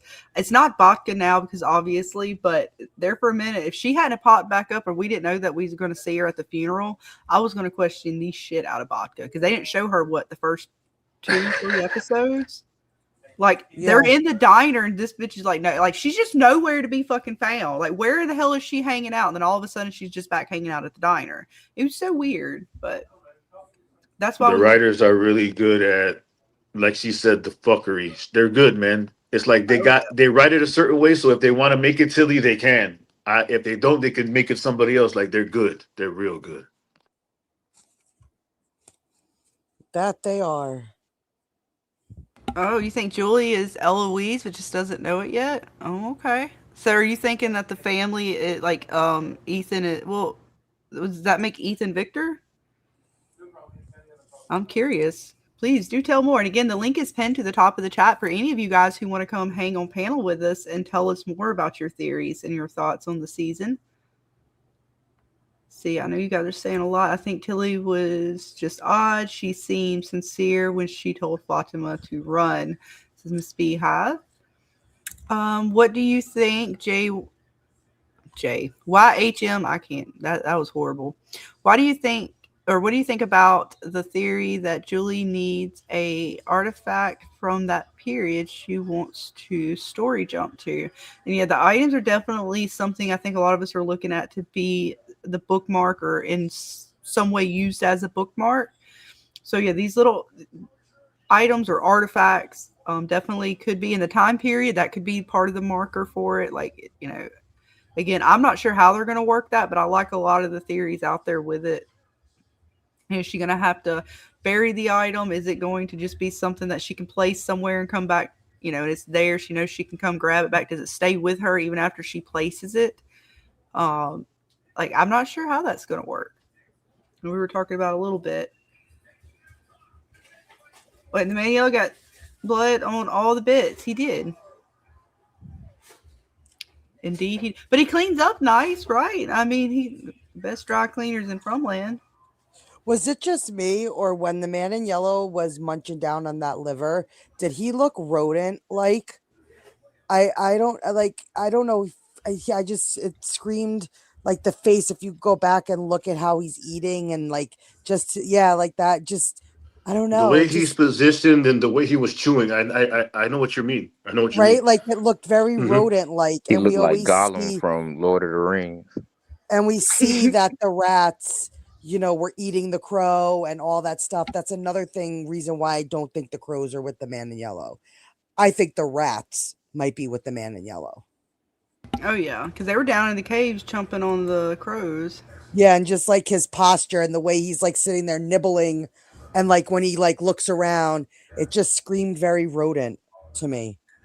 Mm-hmm. Sitting Spin says, "Oh, the writers are god tier when it comes to the fuckery. Indeed, it got me several times. I enjoy it. Well, It's sit. fun. There's no need for a spy, right? I mean, at this point, they may not actually need one. It's pretty much fuckery." JT says, "If anyone on the bus is man in yellow, it would have been Randall." No, not my man, Randall. Not my Randall, not my belt buckle. Oh, I guess all roads lead to hell, and he's Does. the most Vic, beautiful one Vic of all, did try, Dana. Now he's all he did, shiny and right? the Vic tried to sunlight. warn us. She did try to warn us. Who the fuck is Claire? Well, Billy Bong. She's not in this episode. I don't have to. She's in the blue outfit. You don't know who Claire is? She's the sussest of all. She is. She is. She's our girl that just pops up in the weirdest of moments and knows information that she shouldn't know and guides some of the characters to certain specific, things. And she's sus. And if you want to know more about Clara, you could check out the videos on my channel. I have tons of videos talking about Clara. I know I gotta Emma. What was she in the first episode? She was. Yeah, that's right. She was popping in the door. Spider. What are y'all doing up here? Fatima's back. Right? The fuck? Yep. Get the hell out of here, Clara. That cicada entity has to happen every go, right? I really think since Victor said the man in yellow came into town like everybody else and they liked him and stuff, and then he turned on him. Mm-hmm. He was just a regular person there during the cycle. So what if the cicada entity that people are saying that Randall may be the man in yellow, what if that's the avatar that he chooses after he finishes the cycle? So right now he's Sophia, right? He doesn't turn back into the man in yellow. He turns into Randall in yellow. Maybe. I hope not. But Mr. Billy, this is Clara right here in the blue with Donna pushing her out the door. That is our lady that we talk about in her susness. Sus. I'm with Alice says, I think Tilly is the man in yellow. Let's see. Again, welcome everyone who's been popping in. All you guys, we got a lot of folks in the chat. Make sure you guys like, subscribe, and become a member, because after this stream, we got about another hour and a half to go, and then we're gonna close this one down and head over to our members only stream, our after hours for Fever After Dark, where we're gonna have lots of fun. I got some nursery rhymes to go over in the theme of From. We're gonna kind of stick to it a little bit. We did some tongue twisters, but and I still got some bits to show off that we haven't looked at. So you guys definitely don't want to miss all of the fun for that. So definitely become a member if you have not. So let's see. And next week, we're going to be doing some giveaways, guys. So if you want some awesome From merch, make sure you guys are in the Discords when we make all the announcements, because we're going to be giving some stuff away next week. Whoop, whoop. I have the keychain and the talisman and the Batman Funko Pop right there on top of my TV. Still, see that picture in the book of the Green Golem, Ethan's hurt bird, and the moving tree looking at Julie. Yes, let me go. And again, this was Miss Claire. I wanted to bring that up to show off who she was. Let me bring back the other pictures, because that page in particular also has the mushrooms. I love that page. I wish we could see more pages, but I'm going to bring back the other screenshots from this episode, because I was totally checking it out. It's got the bird in it, and we're going to go over a nursery rhyme that I found that I think kind of goes with the bird a little bit, and we were trying to figure out what that bird was, and I don't know. Could it be like, what is that bird? Well, it's not the magpie. I don't know why, but man, Dana, for a minute there, I was going to be like, man, if it's like a magpie, then it totally fit. It was awesome. Let me find that page. But you folks out there, bird watchers, is this a bird of some kind? Have we sussed out what kind of fowl entity this is? Oh, I have no idea. Because again, it's similar to the bird in the page, not completely, but similar enough for me. I'll allow it. And then we got the mushrooms right here. And we got all kind of bits. The mushrooms over here. I don't know what kind of flowers or berries is in this bush. What the fuck is that? And there's the goolagog. The goolagog. You got one tooth. What happened with his teeth? Poor guy. Yeah. They're on his head. Did he hurt the birdie? Why did the birdie fall? Will you flip the page? I need more. It won't flip it. Right? Damn it. No, well. But yeah, I'm not sure. So that, yeah, definitely. And you see the tree looking at Julie. Oh, I don't see the tree. I guess it's looking at Julie. Is this the page you're talking about? Because this is the one I was seeing. But yeah, I'm curious. It was very interesting for them to show this particular page in the episode. It does have a bird flying, which is similar to the bird Ethan finds, and again the mushrooms and bits. It was interesting. Definitely something to kind of watch out for. The bird Ethan found is most likely a starling. Oh, It is a European starling at that. Oh, I'm about to go look into those bits. Good catch, James. Good catch. I knew somebody would know. Definitely a starling, yeah, for sure. So it means like morning star. It goes back to the star thing, right? Yeah. And what is it? All roads or lead to hell, or all it's something about good intentions. Yeah, the road to hell is paved with good intentions. There, I was mixing up a few bits. Now So, that bird, wasn't there Ethan a had picture? great intentions. He did have great intentions. That bird in the picture with the man in yellow, it was to the side kind of before he showed the one with the man in yellow eating Miranda. What if that starling is that bird attacking the man in yellow right in the face? Who's the bird with the man in yellow? Let's see. Yeah, Ethan's bird. Let's say it heals and just turns bigger and just attacks the man in yellow in the face. Or do you think that's a crow? Oh, you're talking about on the picture for Victor's stuff. Yeah. Okay, now I follow. Too many different birds and pictures and things. I got confused for a second. I was like, wait, which one are we talking about? I was thinking this one, but yeah, there's the where is it? Here it is. Yeah, this one as well. You still don't, and it could be a crow. We don't know exactly what the hell is it fire encompassing him? Like, I'm not sure what the red lines around him are marking. Looks like there's a sun shining and he's doing something and something's on his face. It's a crow, a bird, it's something. It's definitely hard to tell. Is he causing like flames and shit? I don't know what's going on with that. See, YHM says, why do you think the town or monsters have not tried to kill Victor after 40 years? And that is still a good question that we've had a lot of thoughts and theories on. And again, with his memory, the way it's going, I wouldn't be surprised if he didn't make a deal with the man in yellow and forget about it. At this point, like I'm assuming the boy in white helped him a little bit and he just survived. And as people came in, he kind of got provisions off of their dead corpses and cars and such. But otherwise, like, I don't know. When he made the tent fort and got Sarah in there with him, he said the boy in white's the one that helped him survive for all those years. So yeah, he remembers at this point. So I think there's a connection, not just he helped him survive, but maybe even a reason why the monsters leave him alone. Could be. I agree. 100%. They did tell him, hey, Victor, if you keep coming here, we're going to keep you down here. One way. Oh, goodness, you guys are really going. We've seen Clara all 3 seasons. Mr. Billy. Yes, we have. Dana's on top of it. I am. And if you go into my Discord under the From section, I actually have every moment that we've ever seen her listed. I'm on top of it. Nice. I'm on top of it. Could that be Fatima's champion in the book? Yeah, the Gulagog. It could be. It could be. It's a caulk gun. Absolutely. Every Right? time. There it is. Mystery solved.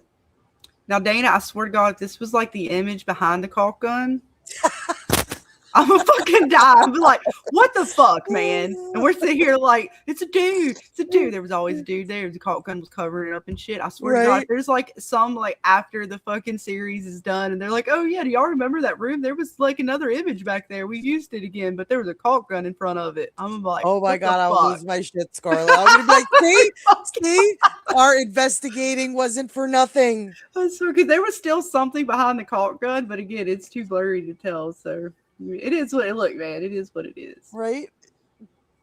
Yeah, she was at the funeral. Yeah, Clara's been around in every season, kind of in the background or popping in certain scenes. Yes. She's the one that gave Jade the bike in season 1, among other things. She's popping in Victor's room, popping around Fatima, popping in here, popping out there. Right? When Elgin gets the image of Kimono Lady when he's hanging up the Polaroids, it's Clara who pops in and kind of pops him out of it. Didn't he take the bike from Clara? I don't remember her giving Yeah, him yeah. Yeah, she's a lot actually. Again, she could just be a good background actress that's available and that they like to use. She's really good at playing her part, kind of being in the background. Because most people, to be fair, probably didn't even notice Clara until like Dana and a few other folks were y'all really talking about it, like really investing in it and pointing out, especially you, Dana, with your videos, pointing out all of the scenes that Clara was in and the significance of those scenes. She's the one that got, the light blown up and got her eye messed up, right? She's like the first character that we get to see with the eye messed up, I think. Other than, of course, the guy with the boulder, but first real life living character. Yeah, living character, correct. It gets confusing. And she's the one on the roof of Colony House who points out the storm coming. That whole bit from the time, because then she's even after that, right? Like she's pointing the storm out, and then of course she's the one that gets her eye messed up, and then again she's the one, we must have angered something, Jade, and then of course Jade sees the symbol, and Jasper pops up, and we can go on for days. We can. But welcome, Francis. I want Henry to get eaten. Oh dear. Well, that's a new one. I like it. Who would we like to get eaten by the man in yellow? Francis, I think you're gonna get your wish, buddy. Panelists, out of all of our cast here, or our characters in the show, who would you want the man in yellow to take a munch out of? I'm trying to think. Acosta. I second that. I'm good with it for now. I might change my mind later, but I'll go with that. As of right this second, Acosta. Yeah. How about you, James? If the man in yellow could take a bite out of anybody, who would you have it be? It's a good question. It's a good question. It's a hard question. I mean, the characters at the moment, Roger. Oh. All right. Just for what he did to Tien Chen, right? Good answer. Right? Roger's on the chopping block for sure. Yep.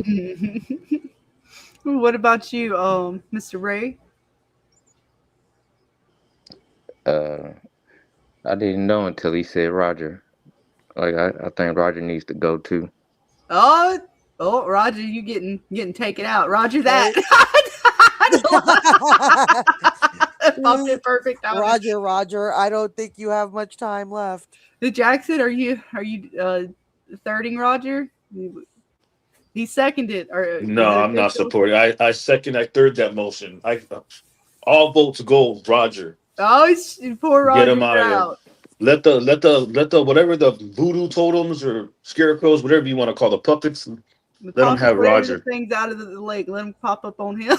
Yeah, push Roger in the way and then run back to town. That's what I'm talking about. You gotta give him some time. Dana already knows. If me and Dana were in that situation and James let's just pretend we were the ones in that cabin together. We're hanging out. That shit pops in. Y'all just already know. I love you all. It's every man for himself. I'm pushing somebody in the way. Just know that. It's fair game. Look, if I get pushed, it's fair. It's all fair in love and war and life and death. And I'm living. I think Clara is a significant character. She's not just your average background character. And Elgin, too, they both have significance to each other. So I can't not say that she is not important to the story. Mm-hmm. But I do believe her and Elgin could have been the twins who were sacrificed. You know, Clara had one injury. And you know how you had the painting? I think I've said this before, but for the ones who Yeah. are in the chat who don't, there's a That's painting in actually Henry's that house. piqued my interest. So that's both twins, but reincarnated into Ellis and her. They both have opposing injuries on their eye, but they're just reincarnated into different beings. That's my guess. Right. Look, see, me It's and Vic, you can't see Dana. You already fucked up. You can't let me and Vic go on a trip together. Because we're going to push and trip. Look, if you put us out in the cabin in the woods, me and Vic already know. It's like she reads my mind. She's like, "Are you pushing? I'll trip him." Oh, Teamwork makes the dream work. Only the strong survive and outwit them. She's already like on my Claire is same not wavelength just with a that side shit, character. man. She's listed as a in the cast on IMDb. Yeah, it's like, believe There me, you go. I have had my share of people telling me to Good move on. influence. It's just so much fun to think about. Like, I have fun with it. Like, it's probably going to be absolutely nothing. It is just fun to think about. Yeah, And especially that, with a show like this. I mean, we're looking at every little frame, right? I mean, how much are we just dissecting any little pictures on the wall or anything like that? And then you have a character like her who just happens to be in all these frames of like yeah, susness. yeah. So, I mean, yeah, whether it's anything or not, it is fun. It's just fun and it gets people thinking like that. It really just gets me. Oh, I've never thought of her. I've never seen her like that before, or just stuff to that extent. It's just something else to think about and gets a conversation going. Mm-hmm. And that's what I like about it. Oh yeah. Let's see. We got a lot of folks in here tonight. You guys are just going crazy in the chat. I apologize. Let's see. Oh, I'm missing some stuff. Where did it go? I'm missing somebody. I had one. Dang it, StreamYards. There it is. So Donna, oh yeah, she's gonna die. That you think so in the next episode? And Henry, maybe he's not gonna make it before the last episode of season 4. And we were talking a little bit about Donna earlier, and the fact that I guess she has put out there or at least the actors put out there that she's good, or she's going to be in all the episodes, I guess, for the rest of the season. But again, that doesn't mean that it won't be in a flashback or something like that. So Donna, I mean, it's not fully confirmed that she's going to make it through the season. But Henry is definitely a one that could be on the chopping block to tear any of our characters down at this point, and to a degree, especially Victor and Tabitha. But he's kind of starting to connect with other characters, right? It's not just those two that he's got a connection with fully now. So I mean, yeah, he is on the chopping block. Yeah. And I know people are asking if you have the trailer, Scarlett. I don't know if we do. I don't have it, and if somebody wants to send it to me, I don't have it readily available to play. Actually, it's on Twitter, didn't they finally put it up on like X and Twitter or whatever today? Let me see. Let me go look. Give me just a minute. You guys continue to talk. I'm not too sure. Theory craft. Yeah, give me a minute. I think it's on X now. So yeah, you guys keep talking about this golem. Is it going to come to life? I don't know. I think it served its purpose for the most part, but I mean, in this place, something like this coming to life, I could see it. But y'all go talk your theories. But now if it does, and it possibly, because we do see a scene in one of the trailers. I think it was that little, like it was one of those little 30-second trailers that they gave us. We do see a body getting burned. Now, is that another monster? Because the only body we've ever seen burned was Smiley. We've never seen them burn a resident or anything like that. And that terrifies me for Fatima. Because if she has to go through that again, I don't think she will choose to go through that. I think she will definitely, opt out if that was the case. I believe you're correct about that, and I don't think they have enough time So for that to happen again. I'm worried if the golem comes to life and it could actually kill one of the monsters or Something be I was thinking about. right. They Like definitely can Um, hurt each other. how The many times monster has she done this before? how many times has who done it? How many times about has she made a golem before? Well, this is the first time we've seen her make the golem, but again, we don't know if somebody attempted to do something like that in past cycles. She was talking as if she's done this before. Well, She she was was literal. talking like her father told her the story of what it was. I don't think she's made one. I think she just knew of the stories or the lore that her father told her when it came to them. if those Okay. puppets and let's just say hypothetically speaking, those puppets that we see or whatever they're called that come to life are considered golems, this would be the fourth. So maybe those are golems that she created to help her, in the town, because they look the part, to be honest. They do. They could definitely fit that category of a form of a golem or creature that was created that came to life. It The definitely could fit that definition. the puppet that what was his name? Charles? Was it Charles? Jasper. Jasper. Jasper, Yeah. yeah, Jasper, the little puppet. That's like another type of golem. Well, it's more. I guess it's more of a because it's not alive. It's not like it's.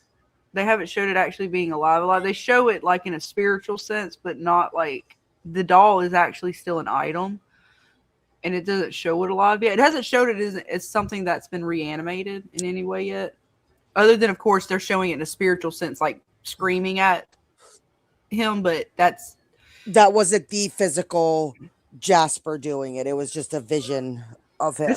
This place is so confusing sometimes, but I found it is on Yeah, I agree. Twitter It's got to stuff. be rock or clay or some type of and some type of ritual or prayer or something has to be done for it to be animated. Yeah. So then he could have been a vision, correct? I agree with that. Right. But All now right. it is going to be interesting to see why these scarecrow monsters come, like what triggers them coming to life. Right. Like, is it the fact that Tabitha is at the settlement? And, if she's the connection to the original town, if they think she's in danger and that's why they're busting in, we don't know what's the trigger for them. Like, why are they coming to life and doing what they're doing? Yeah, I like that. I couldn't tell you what it could be. Right. Besides the fact of them pulling them out, I have no idea. I like that, Miss Mita. Yes, this is very much D&D. I like that D&D. But I got the trailer. If you guys want to check that out, again, it's only 30 seconds, so we'll kind of go through. I might stop at halfway, just because, but see what the bits are. Again, this is for the next episode, so if you do not wish to check it out, this is your warning. But we are going to talk about it after, so just so everyone knows. But it's out there. It's on X. It's on Instagram. This MGM put it out there, so it is free game. Here we go.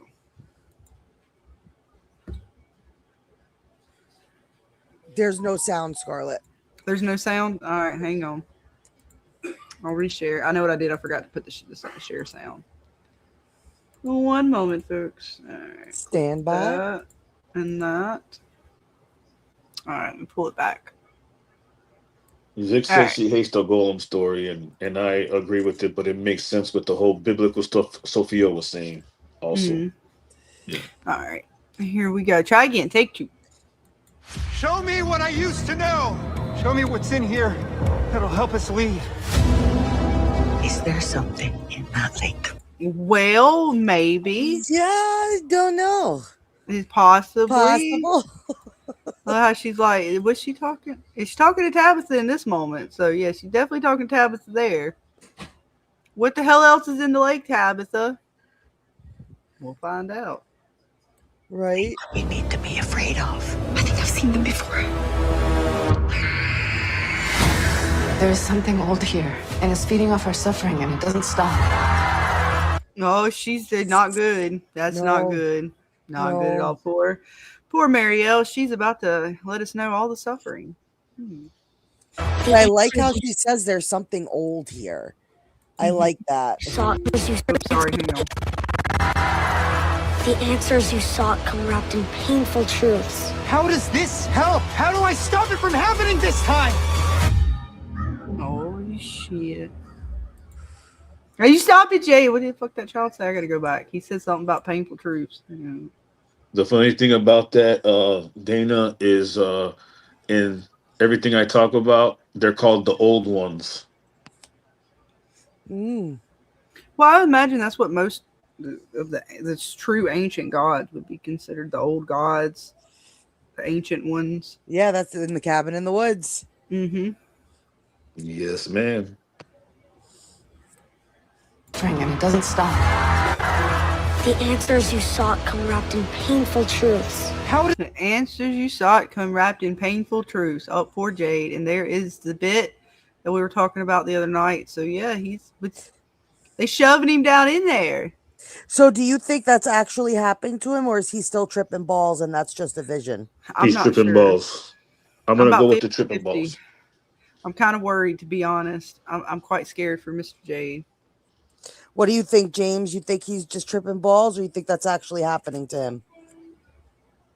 I think that's actually happening to him while he's tripping balls. Oh, double whammy. I like that.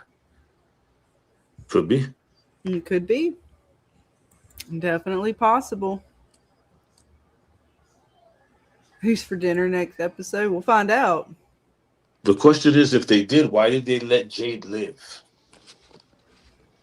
Well, the same reason they're letting everybody live to a degree.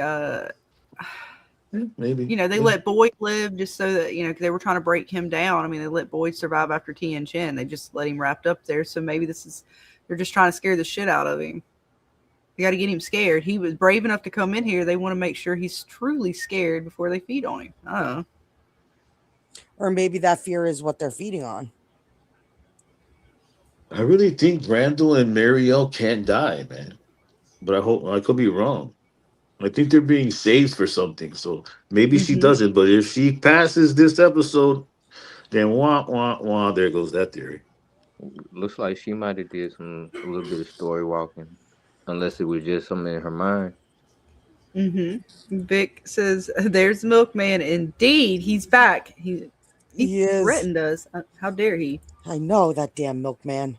What's up, man? Eating Chipotle and stalking Scarlet, Mr. Unhinged. But that's okay. I'll allow it. I'll come stalk you later. Don't worry." He said we can bite, Data. Right, he did. He did. Do you think when the scene that Marielle's getting chained up is actually when she was chained up in the dungeon, since her body's supposed to be in a different place? I think it's the same thing with Randall, where it's fucking with her head. Like, it's still, she's connected to a degree, so it seems very real to her. I don't even think she's hallucinating. It's not quite like a hallucination, but she's not like in the dungeon still, I don't think. I think it's just, again, this thing is haunting her and that connection to that place. And so she's still, it's manifesting again the same way like the cicadas did on Randall. But I don't think they're still back at the dungeon. Do you think she's going to turn into the ballerina monster? Or a version of it? I don't think so. Because I think the ballerina monster was, again, just a hallucination kind of deal. And we're calling them hallucinations, I guess. It's not really a hallucination. It was just part of trying to get Boyd, whatever these, because it's not a premonition. The ballerina wasn't quite like a premonition, and it's not quite it's more of a curse haunting, I guess, if I want to categorize it as something. I took it that way, correct. Because it's not a spirit. I didn't see the ballerina as like a spirit of a individual. I saw it as more as part of the curse being plagued on him and him seeing it. And that was, again, whatever. We don't know what's up with the ballerina yet and why that's significant. Because I don't think the ballerina that Boyd sees is like the original ballerina or whatever's behind the music box. I think that's just what they wanted him. They had to give us a visual of a ballerina as part of the curse. And that was what they gave us. Just as a visual. but I don't So you think she could have been one of the people who were the cicada monsters in the last cycle? Like she got caught with Martin, and let's say No, I I don't don't know think who the other Martin. No, person, because the Martin, I man don't in think was yellow. caught. I think Martin is the man in yellow. Oh, you do. Oh, okay, nice. And so I think that again, I don't know how they picked the three that they picked, or how he chose those particular three fully. I mean, I could come up with theories, but I don't really have anything like concrete that I could be like, okay, yeah, that's for sure why he chose them. And I don't know, because when they showed Randall, like that's why I was so interested this season when we get to see Randall go past the threshold with Julie, and she even wanted to know, like, was it just her that got the story walking? Because it made me think, okay, Julie's different. She hasn't been plagued with these things like they have. Not yet. We haven't seen her have any sort of cicadas or visions that are messing with her in the way that they are messing with Marielle and Randall. So something about her was extra unique, and then they're just somehow still connected and cursed with this place, similar to how I think Fatima is going to be kind of plagued or cursed by Smiley. He's fully connected. Sarah's fully connected. Like it's almost like once you connect to this place and how you connect to it, you can't shake that connection. It doesn't just go away. Yeah. But I don't think they're going to turn into anything. I think, again, this place is all about suffering. And once you connect to that, it tends to try to draw suffering from you. If not, then the monsters just do it themselves. But this seems like it's feeding off of her. It was so bad to the point Randall wanted to delete himself last season. He was hearing, and even Julie did talk about it a little bit. She said, she could hear screaming all the time. But it wasn't like this. It didn't seem like the things that were haunting her got to this point. But both Marielle and Randall have not only heard the screaming or heard whatever, but he's been plagued by the cicada. She's now being plagued by the chains that had her, bound. Not to mention the other stuff that they've been hearing in their head, which was interesting enough that Julie said it changed for her, right? She got through the threat. She didn't hear the screaming anymore. So there's something to that as well to kind of follow. But a lot of bits, man. A lot of bits. So I have a theory that Martin is a story walker. And the only way we're going to find that out, I guess, if Julie has cicadas in her or the worms. But I think Martin was the story walker. I think whoever that ballerina that we see was chained up as well, and the man in yellow maybe. Mm-hmm. And I think that they were chosen, and every cycle, the actual entity inside the man in yellow we see, which is Doug now, actually just takes one of the cicada monsters. The other one becomes the ballerina, and one of them becomes the story walkers. It may Every be. cycle. And it could be. He's tripping. That's a former life in my Jame. It looked like it's like, how they say, like, the younger version of himself, you could talk back to it. It seemed like that's what Jade was kind of doing in this trip. He was talking to, like, the younger version of himself, where he got jaded in this world, when he had all the bright eyes and, dreams of the future and such, before the world crushes it all. Right.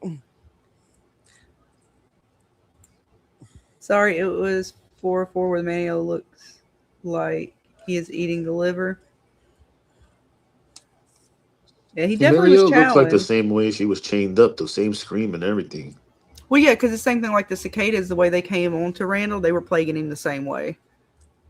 And they let him go. See, there's something with Randall. They left him alone and said he's ours now. So I don't know, man. I don't know. Well, I think that was again for Boyd. He had to make the choice. Now, I don't think the man in yellow is done with Marielle and Randall. If he's still connected to them through this, and he's still able to cause suffering in some way or whatever, he may not want them to fully be like done with. They don't want him to kill, but they wanted to make sure Boyd had to make that choice.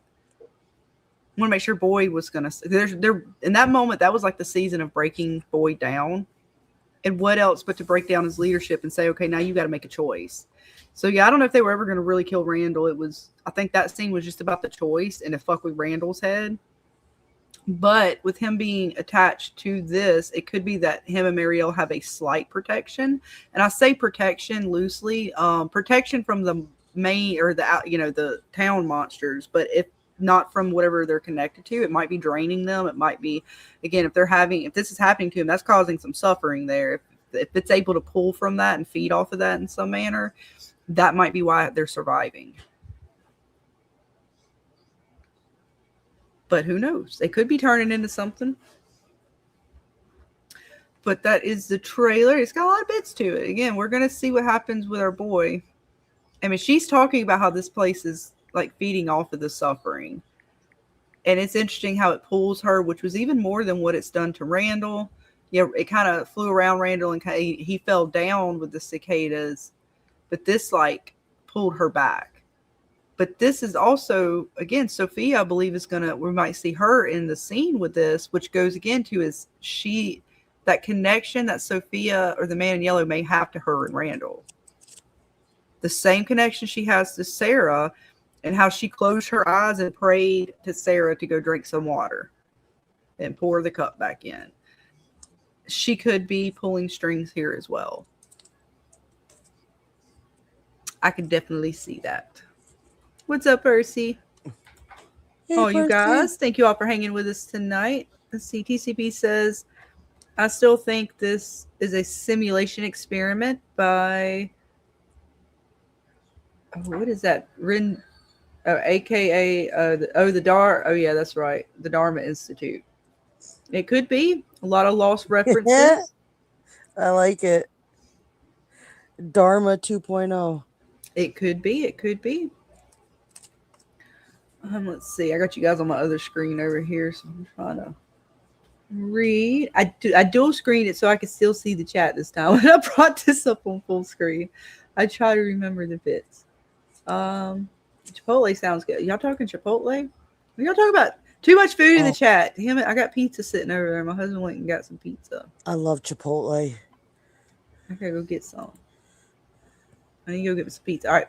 I keep checking poor Randall's neck for yellow pus. Right. I mean, he scared us there. We had to like kind of hold back on Randall, me and Dana, but he seems to have a clean bill of health now. So right. I think he's good. I think we're okay. Maybe. I think he's good for now.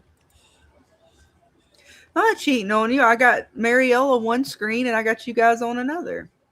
So I can show off all the bits. It's for you. It's your bit, Bill, so I can show you and Marielle. If Sarah was here, I'd show her for you. We'll get back to Sarah in a minute, Bill. That's the problem. I'm sorry. We need to show off enough of Sarah. See, Mari hasn't done anything. Kick the bucket. Boring character. Yeah, I mean, she's been kind of just there in the background, yet still kind of forefront. It's been weird. They gave her that sort of part with the cicadas, and then she got a little bit with the baby. So maybe they'll bring out a little bit more of her this season. She won't just kind of be there. Like she's there, not there, sort of. Yeah, his face is healing super fast. Yes and no. I mean, it was kind of pussy there, sort of there for a little bit. We was nervous. We were scared. Is us healing? Oh, Bill's ready to see Sarah. All right. Well, let me finish up looking at the bits with this. So I can't wait to see you. Is Boyd going to leave our boy? And he's like, Jade, you got this. You got your younger self with you, your conscience. You're good to go. Right? Like, how does he end up down in the tunnels without Boyd? Boyd's supposed to be followed, like, with him. So I wonder how they got somewhere or something. Yeah, like how they got separated. Boyd is the worst person to have with you if you're tripping to watch your back. Let me tell you. No one, hey, stay right here. I'll be right back. What the? Right? Dual screening. Thank you for the $2, TJ. All right, we're going to remove this and give you a little something for the bits. I got to scroll down. Oh, God. All the dual screening. All right, here we go. Welcome to the fever dream. Fever, you're on fire. Welcome to the burning desire. I said fever. Join the party. We're burning all through the night. Thank you again, TJ, for the $2. That's right. If I can get a third, I'll be try screening.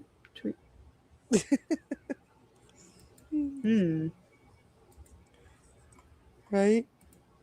See, Percy says Marielle is or will be prey. Oh God, who are they taking out? And Marielle's going to be the next one to get the baby. Oh, that's tragic. Or who's she getting it from? Wait, man. No, I'm moving on. I don't want to go down that path. Never mind. Donna. Oh God. Oh gosh. Yeah, everyone is healing fast, growing fast, and from it seems, yeah. And we don't know how much of that is just because they're trying to show off like the character sort of like madness with Jade and his beard, or if there's something more to it. Like Colony House seems like everybody there might be something with it. But outside of Colony House, it is very interesting to see how our characters grow beards differently and different things. It's been less than a week. Acosta has only been there about a week. True that. I know. We just frustrated with her. Hopefully she now has purpose. And Jade hasn't been there more than a few months, and I want to know what his secret is to grow that beard that long. Because it took me a while. Madness. He just went absolutely insane. That'll do it, I guess. Mm-hmm. Yeah, no, some people do, because I know for a fact my husband's beard grows really, really fast. So it's possible. But again, I think they kind of did. Part of me thinks for Jade, particularly, is kind of again to show that madness of his character, or how he's been just so like into trying to figure out what all this stuff means. That was sort of their way of kind of showing it visually. But it could be something more to it. I mean, again, we don't discount anything for the most part here, for sure, just because of the fact of the fuckery of the show. Pretty much. So we'll see. I mean, if he doesn't continue with him and then they get to pull out the bits. And yeah, again, I don't know if it is a net under there. There's a couple. I was wondering about that. So it does look like they might have been. You might have been right, James. There's 3 kind of extensions there. I don't know how many poppets are there, so they could have all been tied to the rope and then the stones put in them. Because I thought it could have been a net, but it may not be. It may not have been pulled up by net. I thought I saw some rope and a lot of whatever you want to call seaweed or whatever that is. And I thought before there was a net too, but now I'm not so sure. 50-50 on that net gate. We'll find out soon. Is there seaweed in lakes, James? There's lake weeds.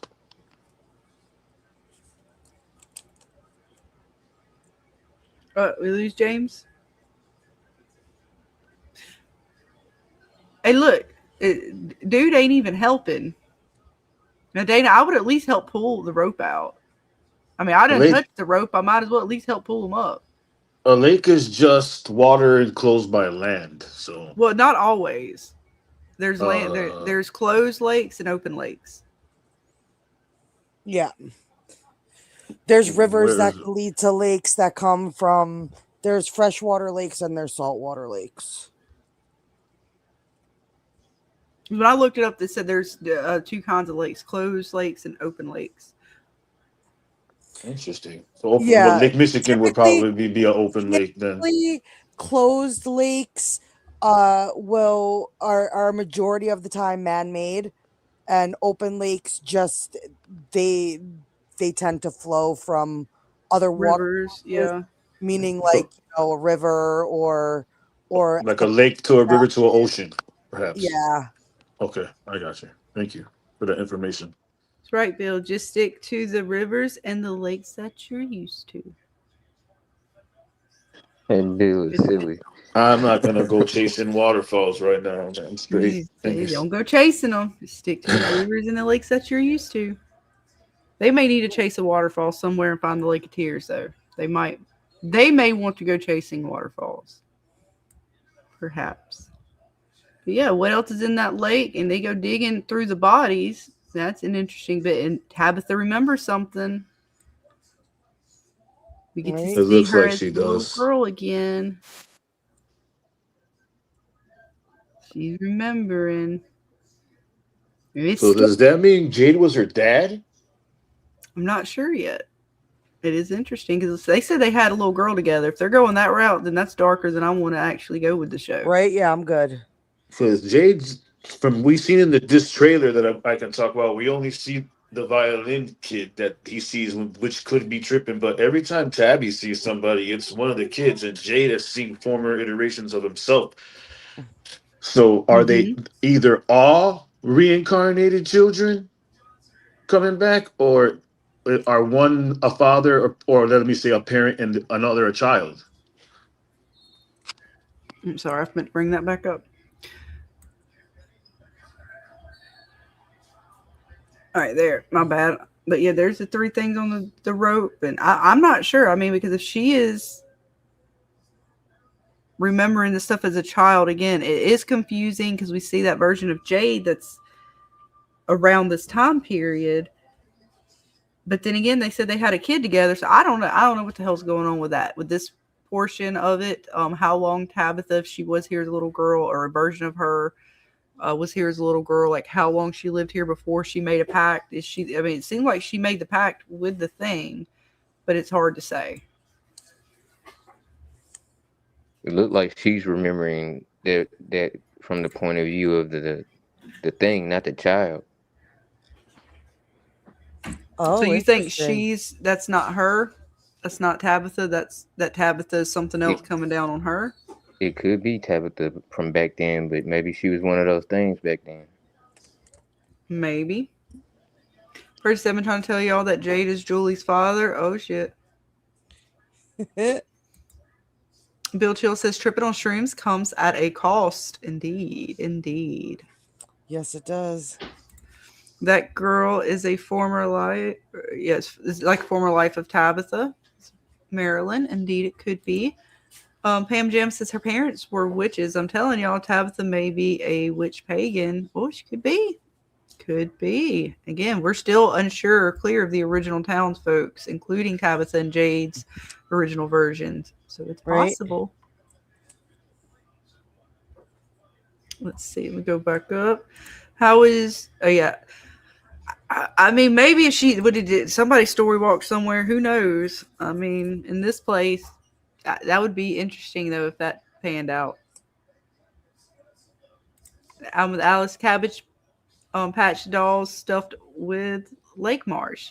Yet it seemed like they had some kind of stuffing in them, and one of the little... they let out, another couple shots from the episode or something like that they put out, and there was, rocks in it or something. So that'd be interesting. We'll see what comes with the poppets or whatever they may be. Right. Let's see. I'm kind of scrolling back up on you guys a little bit. Let's see. Marielle is the recovering addict, so she might have a secret for the man in yellow to explore. Good. Yeah, that's maybe why he's keeping her around. Some more fun bits for him to play with. It's close enough. I consider it. It's fine. I allow it. After dark talk is fine. It's to entice the folks to become members for when we get to the real After Dark. Yes. So make sure you guys got your memberships so you can join us in the after hours. That's right. We got a little over 30 minutes before we close this one up. Yep, Donna is a Ghana. Oh, we've got poor Donna. She just ain't doing so good. What's up, Kaylee? Welcome, hun. See, Delilah says, Jade, you shouldn't be smashing those shrooms. Well, I'm thinking he might be taking the rest of them now that he's back at the station. He might be grabbing a whole handful or if there's any left. Right, impatient. Right. Well, his tolerance and all. I'm just saying. he's had a few trips before in his life. See, Percy says, Jade and Julie are both impatient, flamboyant, impulsive, both have jewelry names, both smoke weed, and can go on and on. LOL. Yeah, they definitely got some similarities, I guess, in their characters. So, I mean, maybe. Julie, don't you remember me? The spirit of Jade, his soul, is the father of Julie's soul. Maybe. Do we need to bring Maury up in this bitch? Possibly. Julie, don't you remember me? That was Jay talking through a monster, astral projection when he got knocked out when he fell on the rock. Oh, okay. You think that? All right, it could be. Ethan needs a mushroom. Oh, Lord. Oh, gosh. Can we at least get Tabitha first before we start handing it out to the children? No, we Pam don't need to Jam? give Tabby no shrooms at all. No, That's give a her the red shrooms. She needs flag. to chill. No, she might stop going no, no, no and go yes, yes, yes. Pam Jam says, I'm sure Tabitha's memories will be of weird rituals and ceremonies. Ooh. Little girl is Julie's story walking for the first time. Okay. Could be, could be. Let's see. Pam Jam says the poppets they are pulling up from the water are witchcraft. Definitely is seeming a little crafty there. Right? My kind of people. Indeed. As long as they're not, well, never mind. Yeah, the poppets are fine. We don't want the teeth, though, Dana. Okay, I can't with the teeth. Can y'all just not with teeth? Let's see. Pam Jam says the water binds the poppets' curse, so they have a spell on them. Ooh, I like it.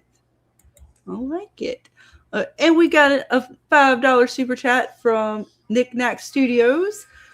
Thank you so much, hon. Says Randall, Julie, and Marielle were chosen because they all have PTSD, acute, chronic, and complex.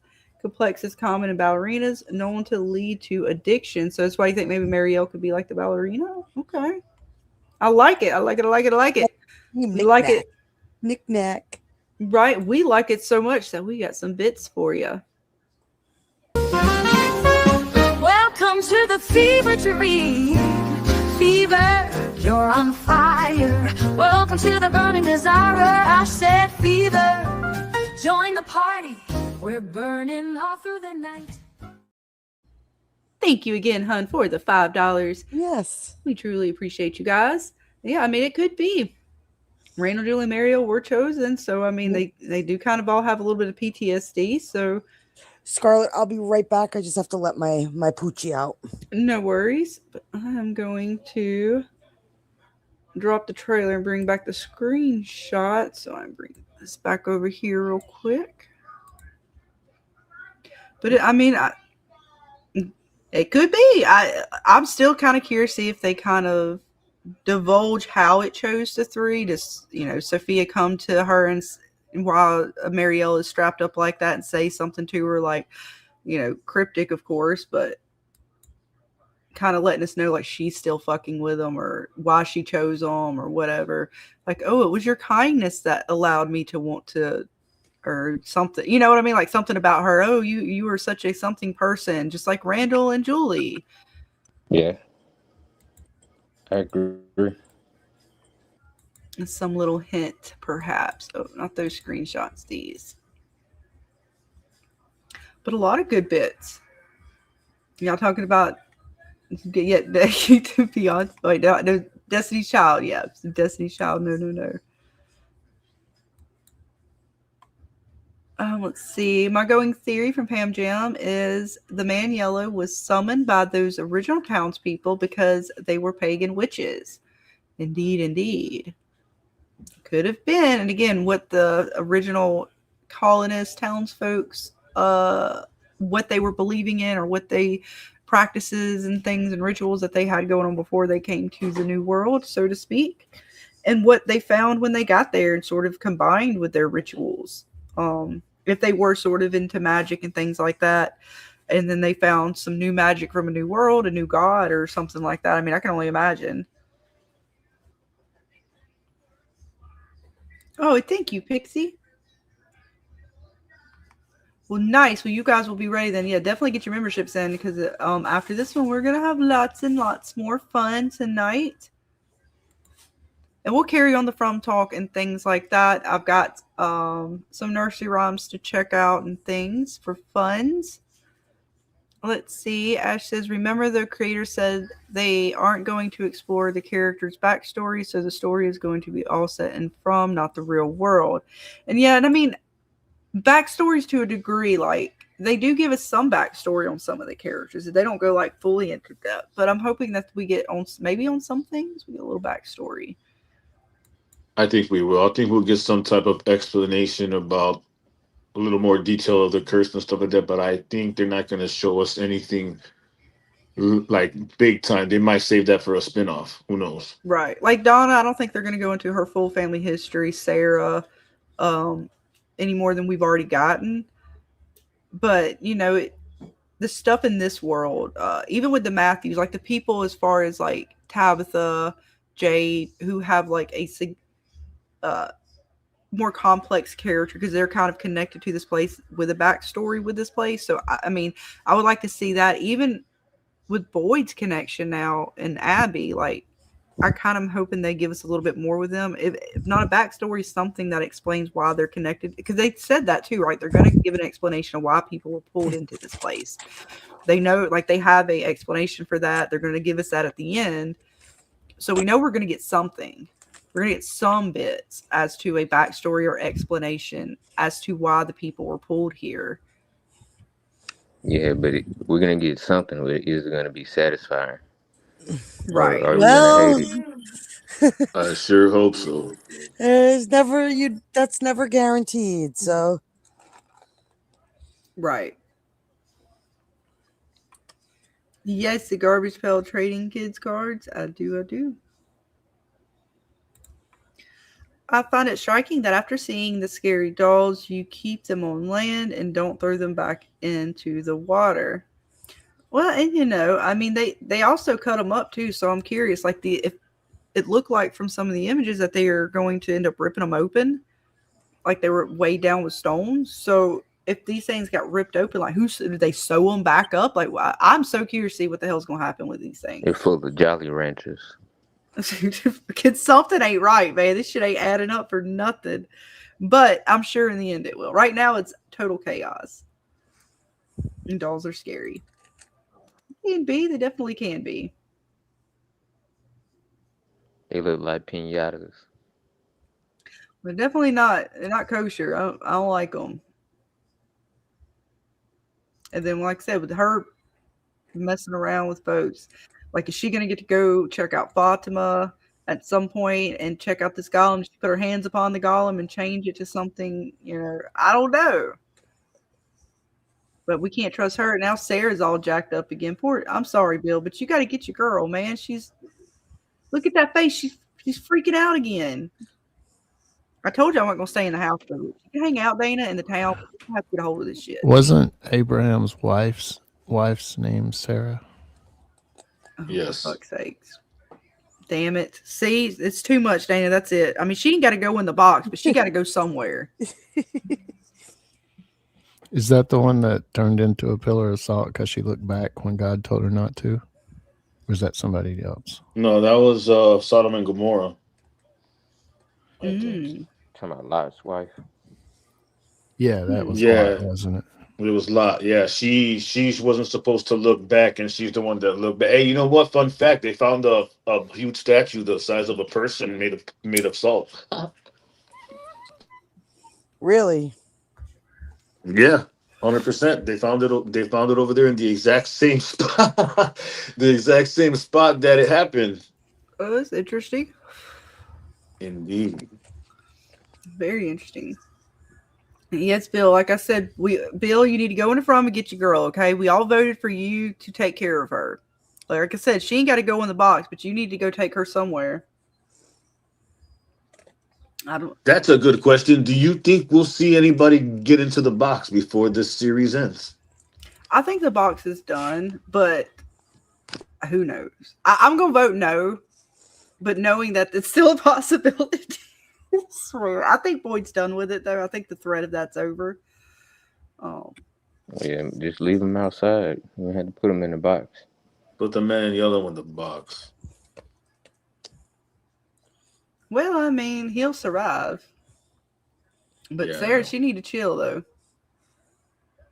Yeah, I feel bad for her. I think she's going to be okay for now, though. You told Sarah you'll allow it, Bill? All right, that's it. You know what, Bill? The only one with the balls to live with Sophia. Well, I don't know if that's. I mean, yes, but now, but Sophia's controlling her. Bill, she's not like. I don't know if that's right. balls. It's not a good thing, Bill. You need to go get her. Get her the fuck away from that bitch. She's going to cost Sarah her life. And then you won't get her anymore. She'll be gone. Sarah will be poof. Sarah's a big key to this story. I think she's a lot more important than people think. Oh yeah, no, her connection to this place is odd considering that she hasn't had any past visions per se. Most of these characters seem like when they are disconnected to this place, like Eldrin seemed to serve a purpose, right? And he kind of hasn't had any further connection. But this place has connected with her and continues to use her. Like it doesn't seem like it even wants to use Eldrin, which it might still. We're not done with the story yet, but yet it particularly wants to use her to manipulate. So she could be one of the original townspeople that this place had that maybe was part of why things went the way it went. Like maybe she was doing things in town to cause problems so this entity could come in and manipulate them and stuff like that into a deal, whether that be the crops failing or something like that back in the past. Like she was one of the original settlers. But I mean, she's a very interesting character. And I was really hoping that she wasn't going to be as gullible to this as she was. I mean, I knew it was going to be hard for her. Maybe gullible is not the right word, but I was hoping she would see through it a little bit better.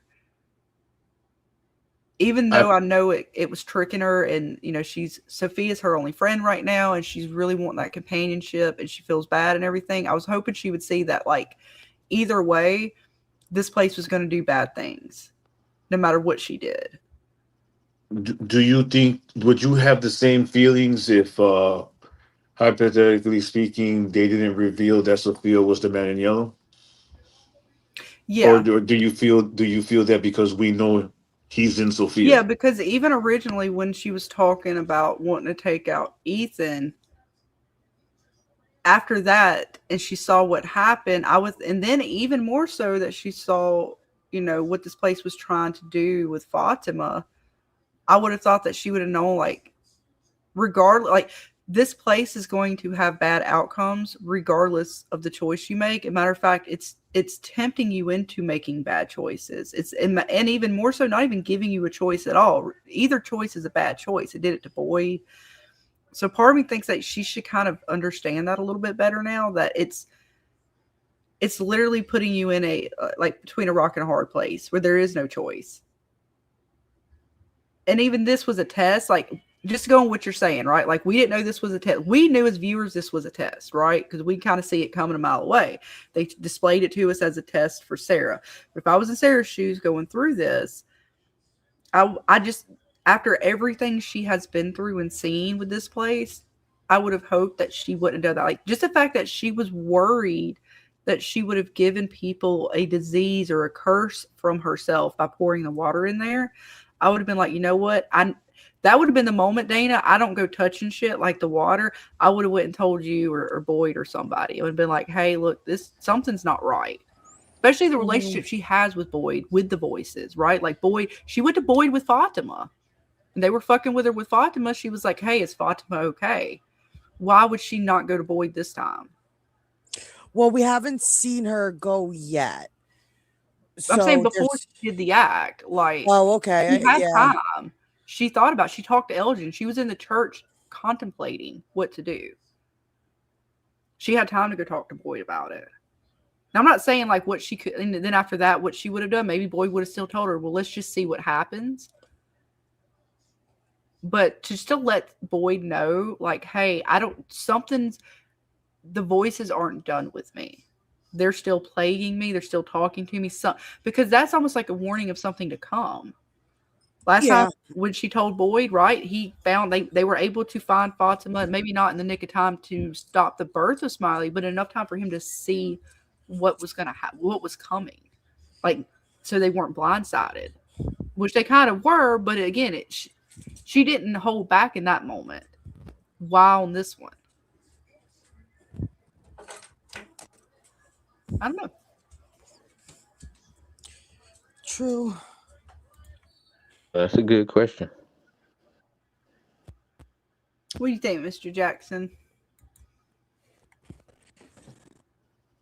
about Sarah and her predicament Yeah, like, with would you think Sophia. that, like, if you were in Sarah's shoes, do you think that, or just think about Sarah, do you think she should have went to Boyd, or like, why didn't she go to Boyd in this moment? What was it about this particular moment with the voices that kind of held her back from, at this point where she's at with Boyd and some of these other characters, of not kind of talking to one of them before doing the water? Well, Sarah's already been manipulated a million times over, right?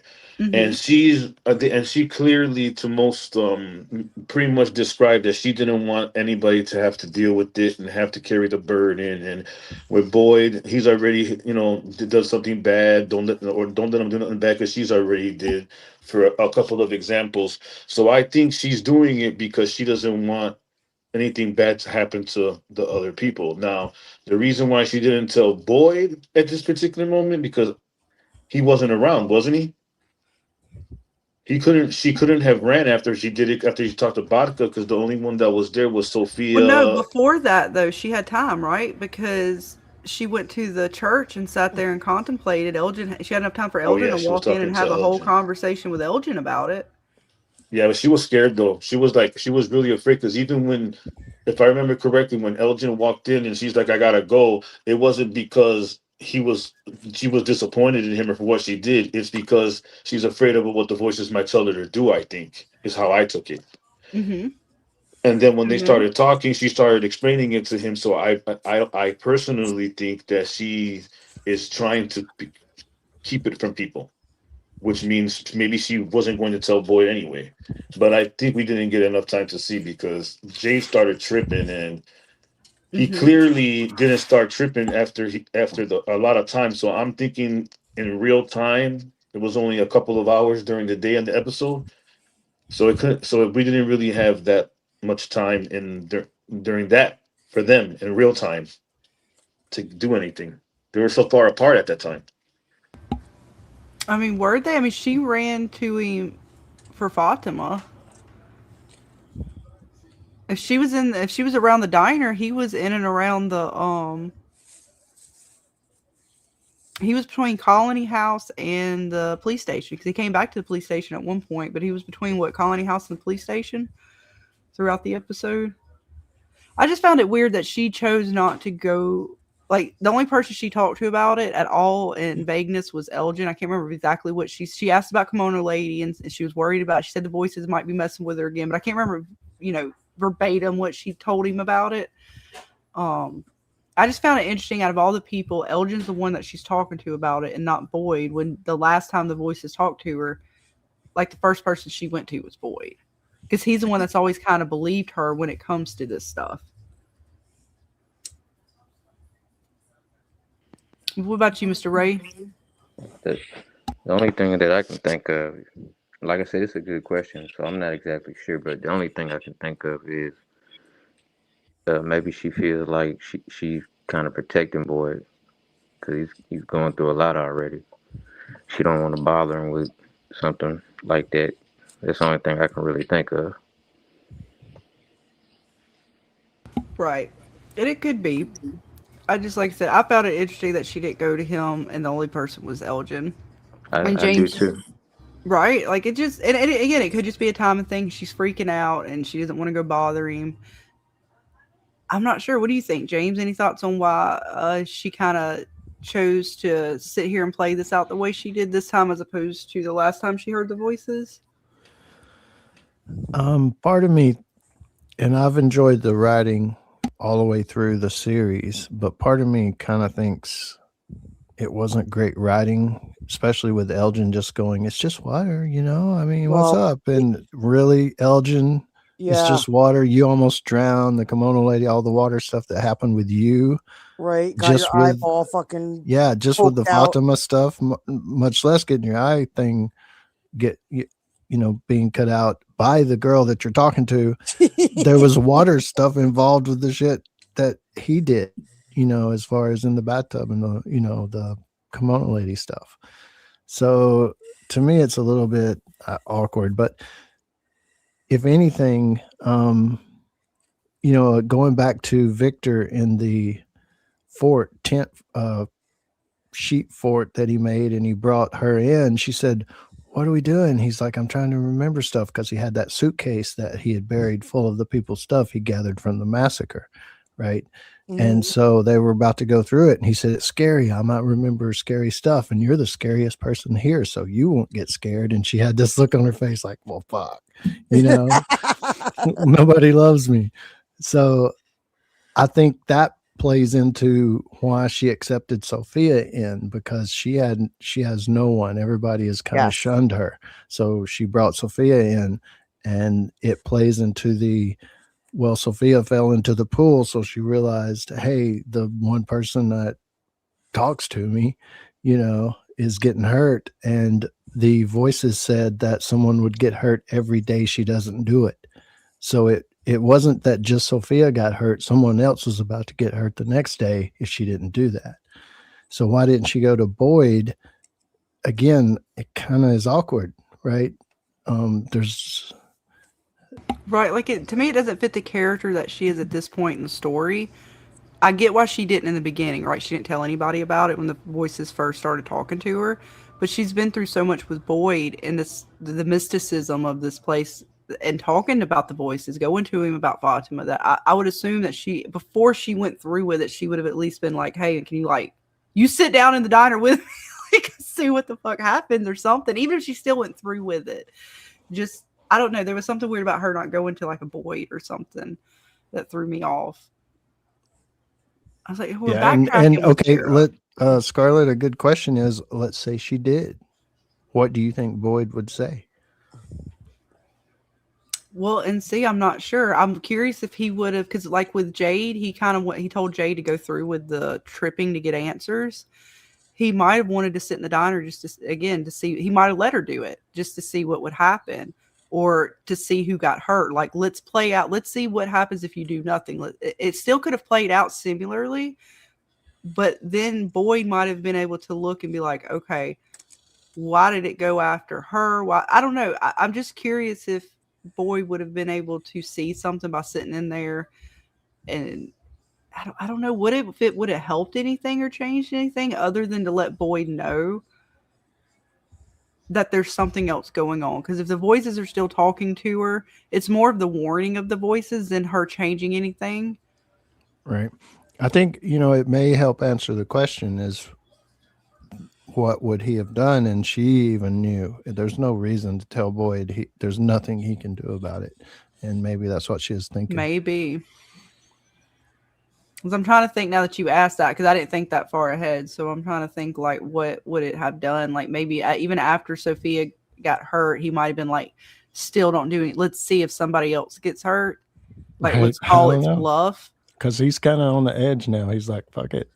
Like, that's what I'm trying to think. Like, how far would he let it go if he did allow her to go through with it, or not go through with it rather, and seen Sophia get hurt? Would he say, still don't do it? Like, now we're on almost like we're on alert that something's going to happen. And that would have been interesting to see how Sophia would have maneuvered that. Yeah. And King of Crank asked, how did Sophia know she didn't pour the water? And I think I don't know if we all agree, but we talked about that. The evil entity, aka Man in Yellow, Sophia. aka Sophia, is omnipresent. Yeah, she's able to. It seems, if she's the voices that were talking to Sarah, which it seems though that's what they were showing us this episode. If she's in Sarah's head, then I imagine to a degree that connection. Again, it goes back to that connection, the same connection that Fatima talks about in this episode with Smiley.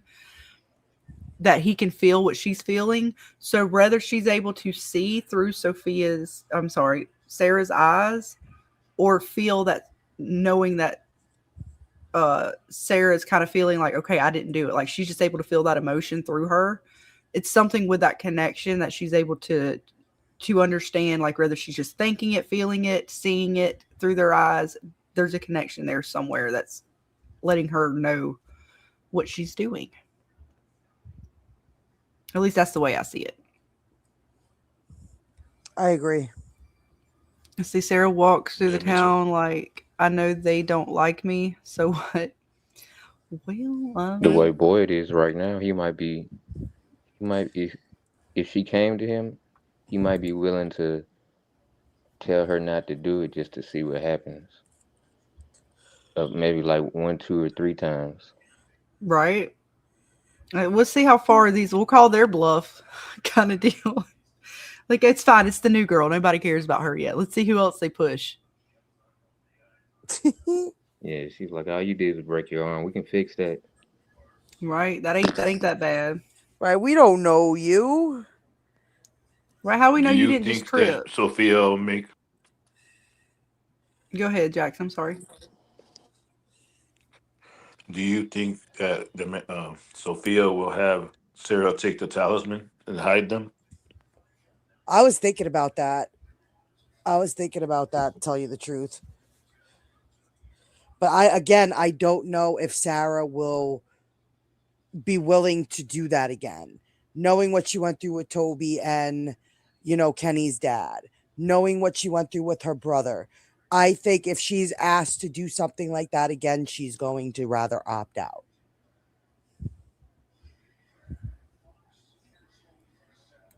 Distract Sophia while Hopefully. Gollum and Crops are gathered. Right. Yeah, they need to get a poor town, man. Because there's no way for them to know, and it's heartbreaking because we're watching this knowing that Sophia is what she is, and the town has no idea. It's masterful. God, she played it so good too. Like Sophia's doing great, honestly. I don't like how. I mean, again, we'll see what happens. Maybe Sarah will still go to Boyd now that she's kind of seen, like, hey, these voices are threatening me. If I don't start doing shit, they're going to start hurting people. I'm hoping she tells Boyd at some point and doesn't fully keep this to herself. Like, don't go. Heartbreaking enough, bad enough it's going to be. She's probably going to go to Sophia with it at some point, and that's going to be probably worst case scenario. It's only going to it's going to create the more of the madness. And she, instead of going to Boyd or somebody to kind of help resolve it, it's going to go more crazy. And Sarah's not looking good, Bill. I'm sorry. Girl, she's about to go chain somebody up somewhere. Yeah, that's why I said like, go chain up Marielle for me. I'm really scared for Sarah. It's not looking good. Even she was worried about the water. Like, dude, I'm going to pass on a disease or something. Like, oh, God. And it's just nasty. You know what? Good thought on that, Sarah. It's nasty. Yeah, she might pass on a disease anyway doing that. Right? It's nasty. You don't put your spit water back in the jug. That's nasty. That's even more sinister than all. Like, what in the fuck? You want us to... That's like some mischief right there. That's some fuckery and mischief. Right? Keep your backwash. I like you, Sarah, but not like that. Bill wants it. Bill's like, yes, please pour your glass of water back in mine.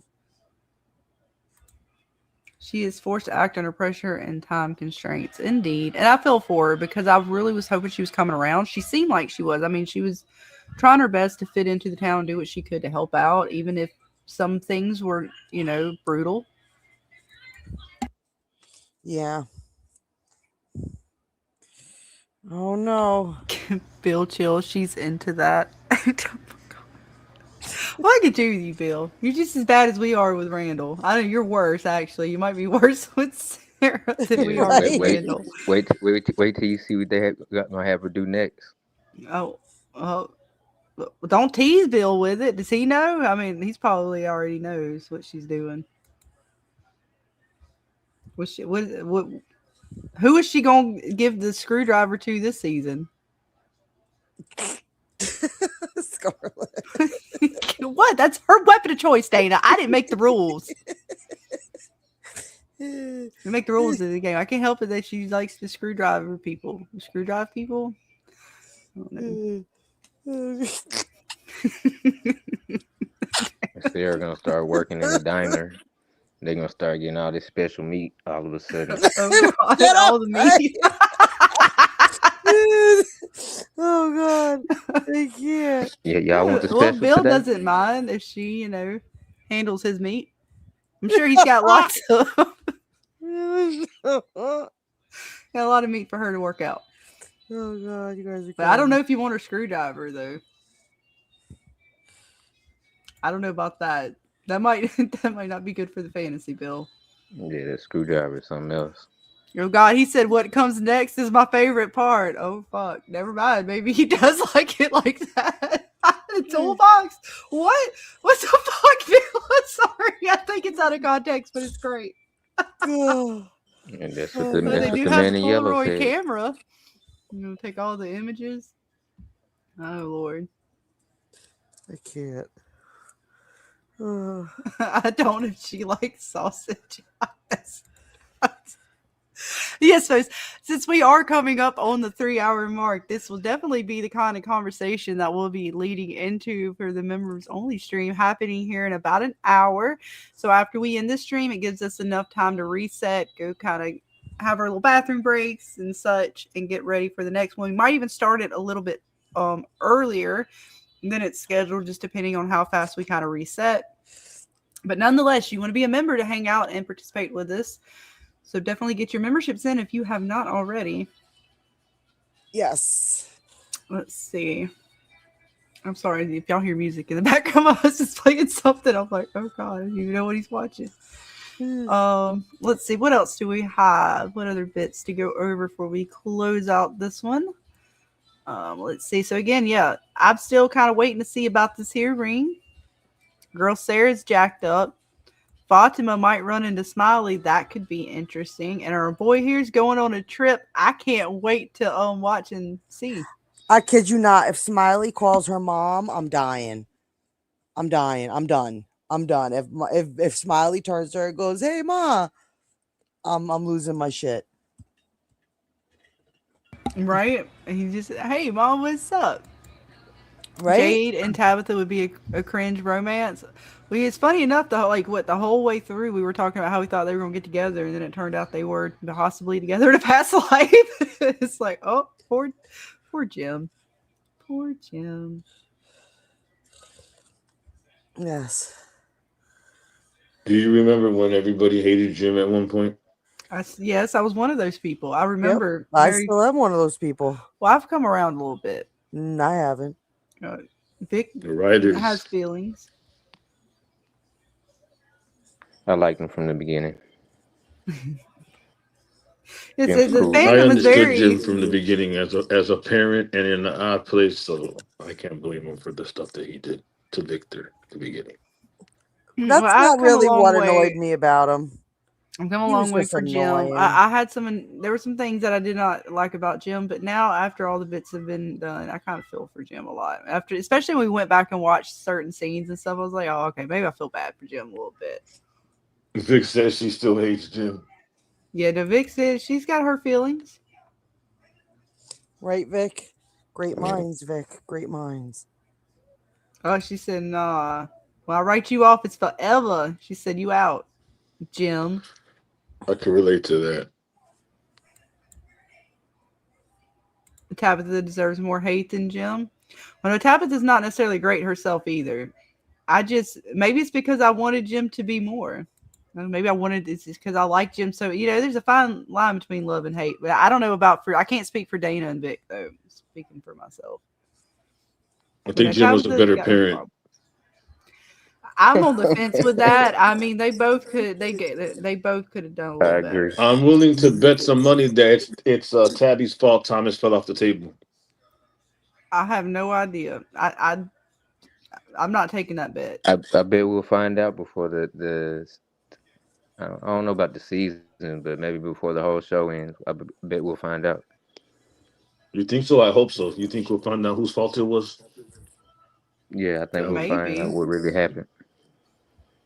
It's Tabitha. I hope maybe it's Tabitha, and Tabitha hasn't came to conclusion or accepted it.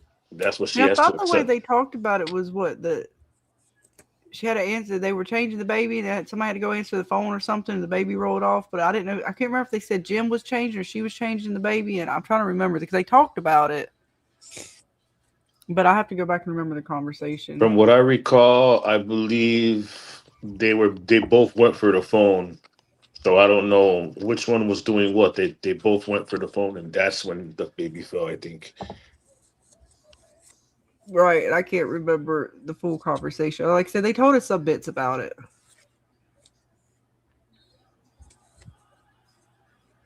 Yeah, Vic is scaling them or judging them based off their actions in From. Yeah, the whole changing table thing is weird. Like, I don't fully understand that story. They give us some bits, but it was kind of like, well, where was the changing table in relation to the phone? Was it like in proximity to it? Like, was the changing table? I'm confused. And they still were using a regular phone, I guess. They weren't like, I don't even have a regular phone in my house anymore. I'm a little confused too, cause it's been a minute since I had to use one of them. But Right? Like they had cell phones when they came but in. aren't Or changing tables made so the baby doesn't roll off?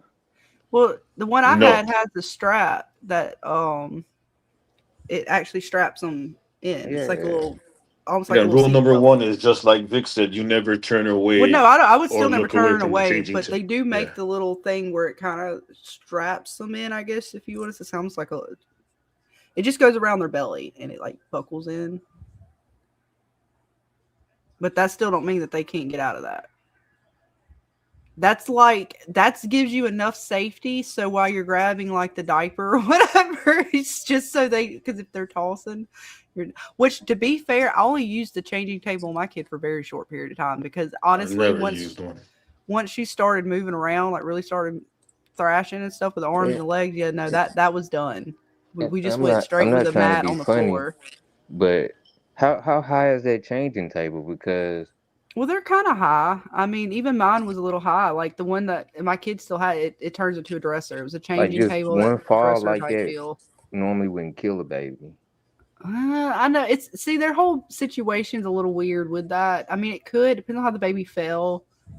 If it fell on its head, if it fell on its head or a soft spot and broke its neck, it's a wrap for that Yeah, kid. that's what I'm saying. It depends on how it fell. The height, and they're not giving us a lot of the details about that. I don't think so. They're making it out as if the baby rolled off the table and it did not make it from that. So, and again, while they were grabbing the phone, like, was it a cell phone? Like they just grabbed the cell phone, it was next to them, and the baby rolled off. Like I'm kind of unsure of like because I wouldn't just leave a baby on the changing table like that. I mean, if they're on the ground, which is still, you don't want to just leave them like that, but that's one thing they're not going to roll off the table. So the whole story is a little wonky. Yeah, I did the changing table for a very short period of time. Like after like about 3 months, I think we just ended up for the most part laying her down because I only used the changing table when I was in my bedroom, and that was very short. After that, it just got turned into a dresser. Yeah, we just laid her down to change. Because even on the couch, like you try to lay the baby on the couch, something like that, they can roll off. So you gotta be careful. I'm gonna definitely be careful. They're not always gonna cooperate. And a good mom can do it like real quick. If you're real good with it, you already got that shit ready to go. But again, I don't know. We'll see if they say what fully happened with that. I don't know if they're gonna give us any more details or not, but they might. They very well could. What is that? It's basically a dresser. The top is, you put the baby up there. That's about it. It's got a pad. But I think they made those for moms so you don't have to like get on the floor and bend over. And I don't think it was made for the safety of the child. Agreed. It's more of a convenient thing for the parents and the Right. mother in the beginning for sure.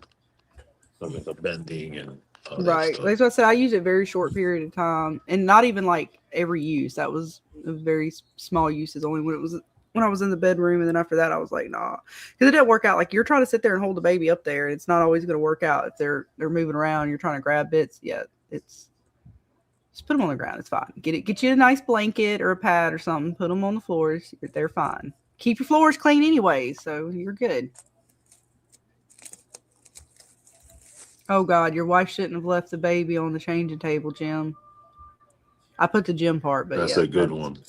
That's messed up. That's funny. Yeah. That's funny. Y'all are dark. Y'all are dark. Oh yeah, the restroom ones Yeah. scare me too because like the ground, like they fall off of that, the tile and stuff is hard. It is not a soft landing. And those are scary. And they're awkward too. Those have like a strap on them, I think, too. It's supposed to like help you keep them up there. You have to sanitize those things. I know, right? Like it's ridiculous when things are nasty too. You don't even know. Like public restrooms can be the worst. Let's see, my question is, what do they mean by changing table? The kids laying on the rock slabs reminds me of charging table. And yeah, it could be. I mean, it could be a connection there with the fact that it was on a changing table, like the rocks, like the slabs the kids were on. There could be some connections with that. That's for sure. But I know we're going to continue the conversation in the after hours. But yeah, we'll see. I'm trying to think of what else I want to show off real quick. Oh, didn't they show us like the name of the pastor and stuff? Like she was looking through his box and shit. That was interesting too. I don't even think we really talked about that. I don't know. I don't know if anybody had any thoughts on that. What was his name? That pastor, that Dune? Is that done? Done? D-U-N-N-E? Y'all know I can't read. It's D-U-N-N-E. Is it supposed to mean something? Oh, I don't know. She was going through all of his mail. I just found it curious. Is she just a weirdo? I mean, they made this again was the shots they made sure to show us. I mean, why show us the name? What is the significance of them showing us this? I was trying to zoom in and I kicked myself out. I was trying to read the top. You know how you have the pastor done right there, and on the top left, you can kind of read what they said, and I kicked myself out trying to read it. Yeah, I couldn't get it. It's blurry when I go in. Only thing I can see right here is with deep appreciation, a deep something.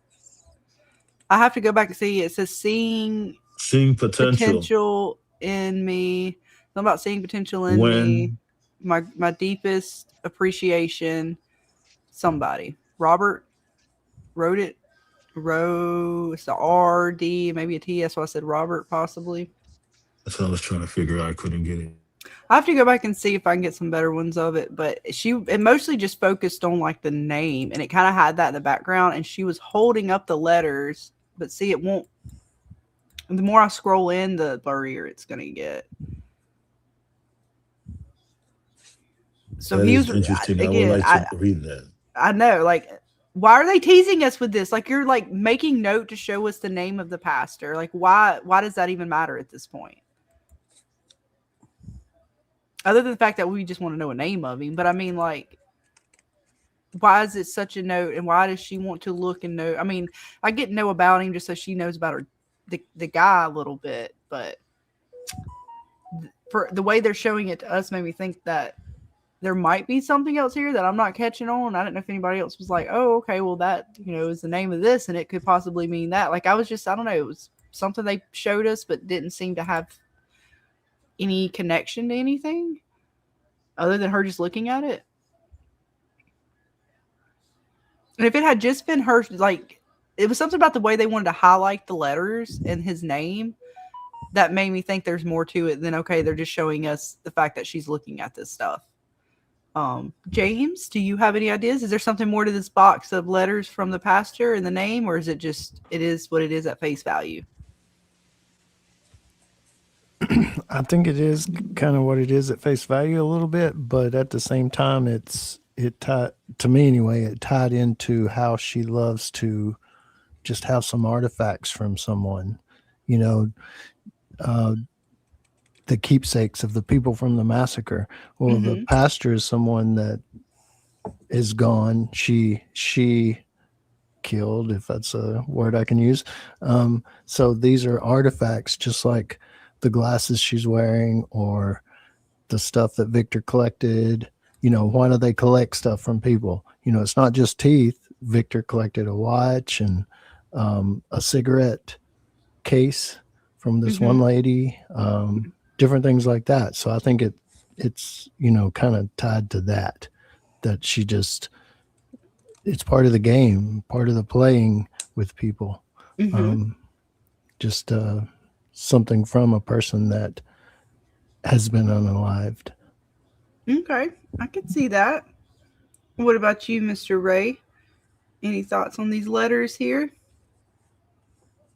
I'm not exactly sure. He might be trying to just learn about stuff that she can talk about and having conversation, just reading, so she can play the part of his daughter like she's supposed to. Yeah, that's the only thing I can really think of. But I'm sure it's got to be something deeper than that.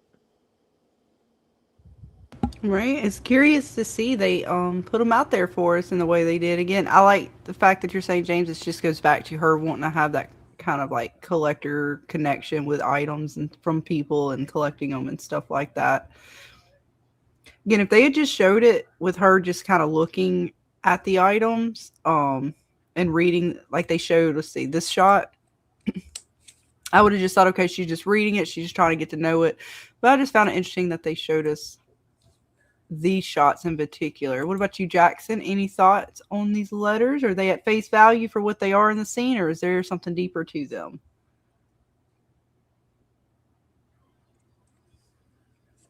Are you still with us, Oh, Mr. Jackson? He's muted. Yes, I'm here. Can you repeat the question, please?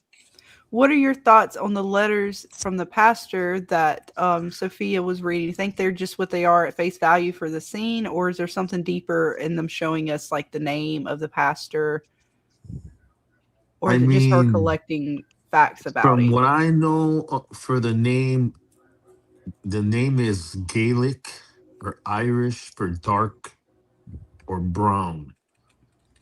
So that's the only thing I know about the name Dunn.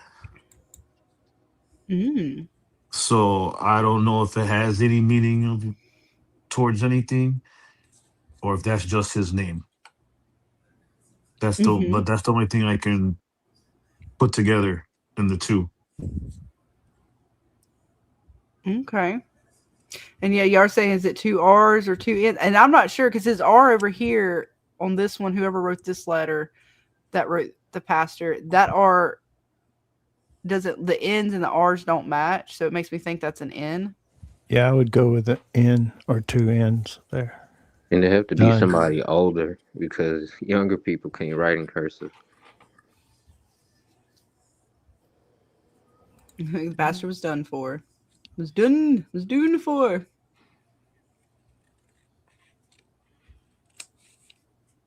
So I don't know. Yeah, We'll Pastor see. Get Done. What's up, Debbie? So I'm not sure. Again, it could just be it is what it is for the scene, but that was something I wanted to make sure we kind of took a second on, get you guys' thoughts. Because again, with this show, who knows? It may mean nothing, or it can come back later. She was like, "Yes, he was something because he has the two N's." Right? What was Robert? He was doing something with the names, Dana, the double letters. Right, he was. That's a double letter.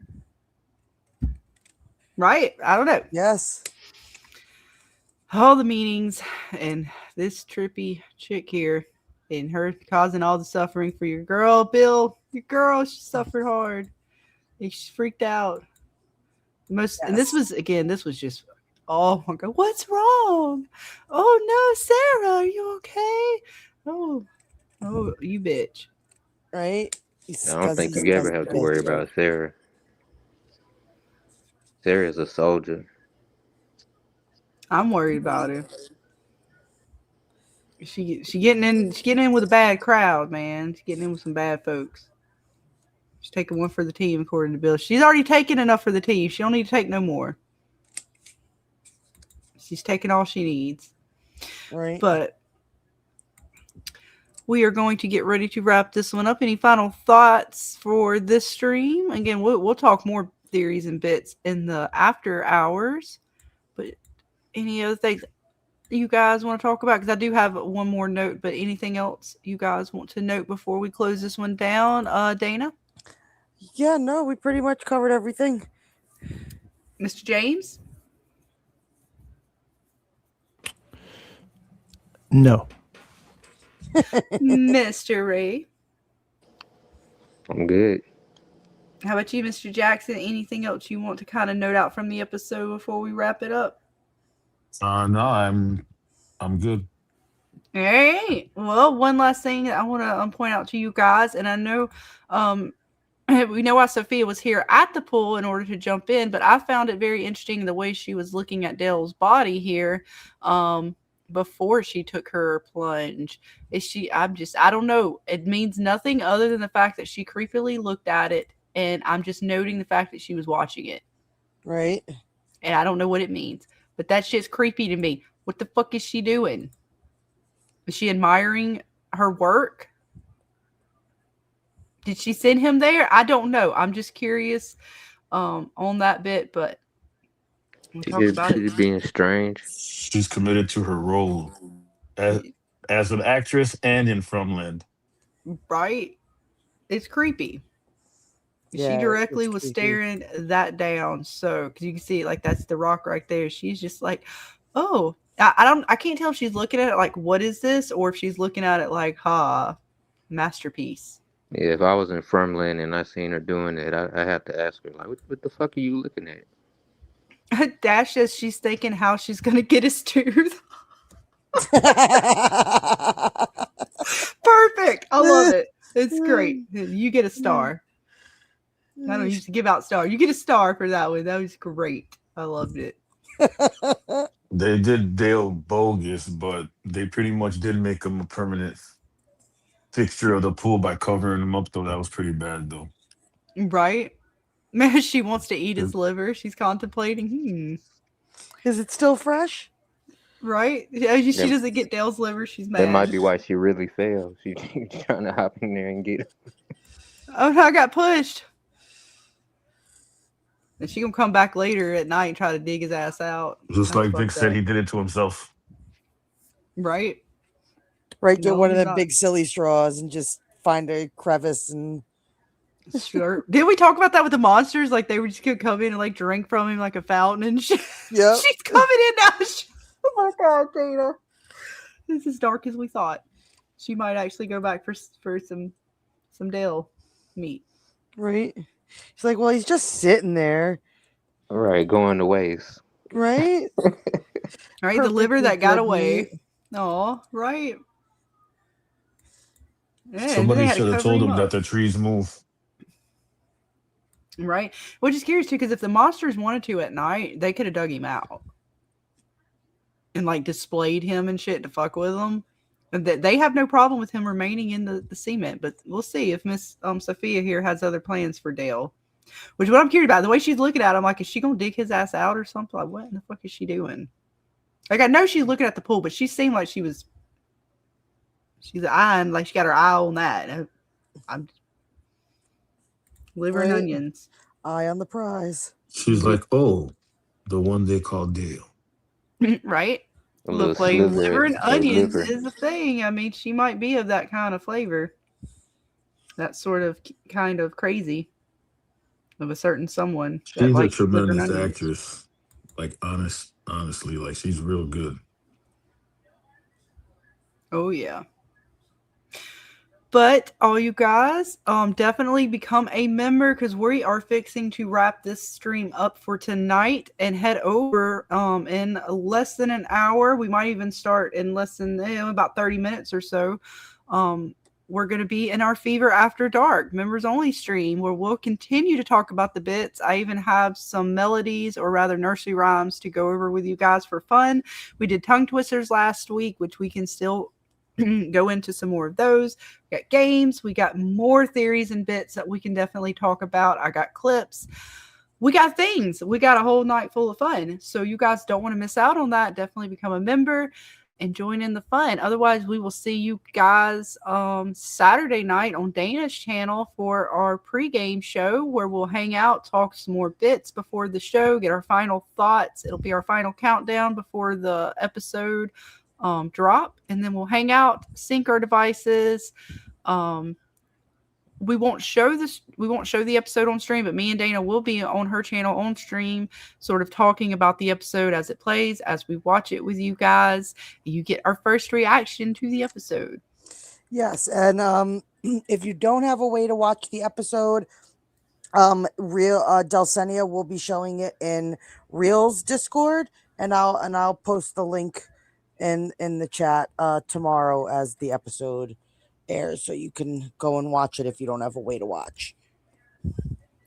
Absolutely. And then Monday night, we will be back here for our roundtable discussion with some other content creators, some familiar faces, some new faces, as always, as Dana is the GOAT that she is, bringing in some new folks, bringing in some old folks, but nevertheless, the Frumily, and we will hang out and talk and discuss this new episode coming out.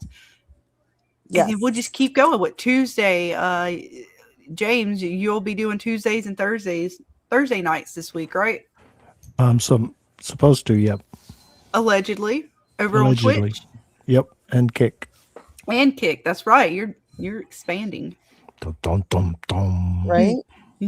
Eventually he'll have it to where you can give him all your bits. Ooh. Yes. I know Dana's got hers saved up. She can't wait. I do. I have them in the bank, or as Vic says, in my wallet. Right? And again, I don't know what you all have planned for yours, but I know you're going to do some From Talk, maybe some Walking Dead, some other bits. Yep. All the bits. Dead City trailer just dropped, so I'll probably be talking about that and nice. From maybe Thursday. Sweet.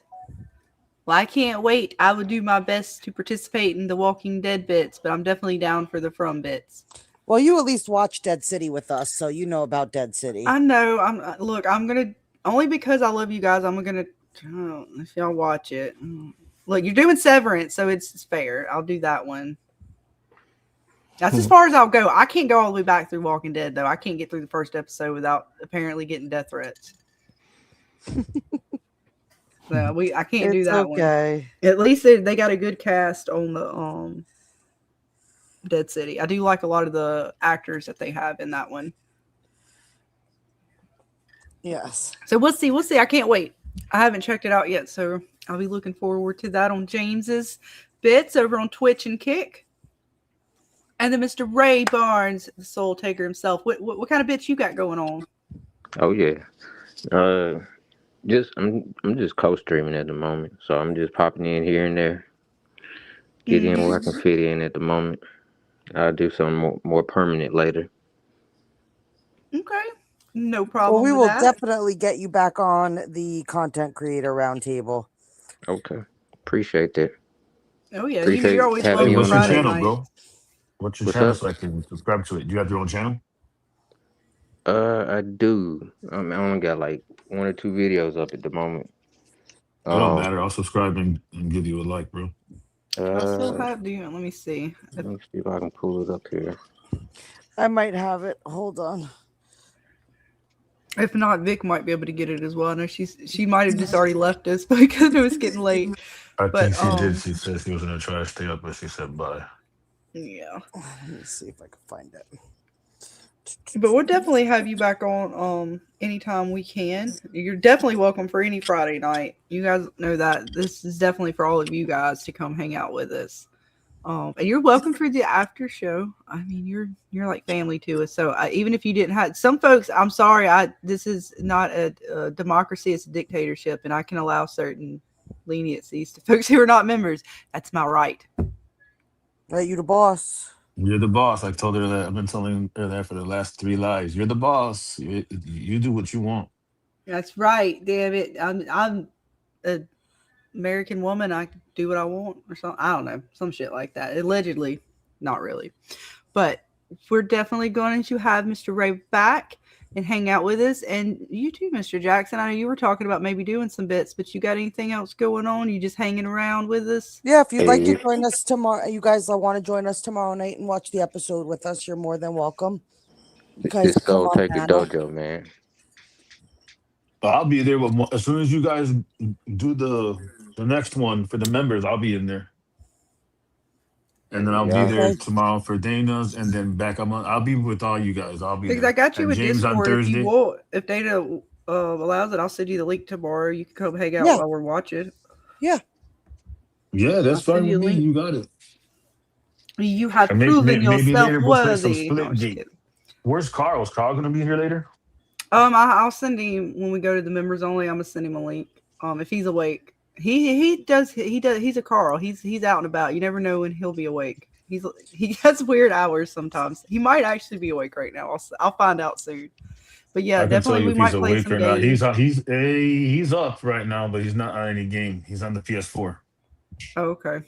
He probably is up. I'll send him a link in a little bit. But again, thank you guys for hanging with us tonight. Right? And then for some Friday Night Fever. That's right. Thank y'all It's for coming having up, me. Dana. Next weekend. Yes. That's right, folks. Mark your calendars. We're going to be celebrating all weekend long for Miss Dana in honor of all of her greatness.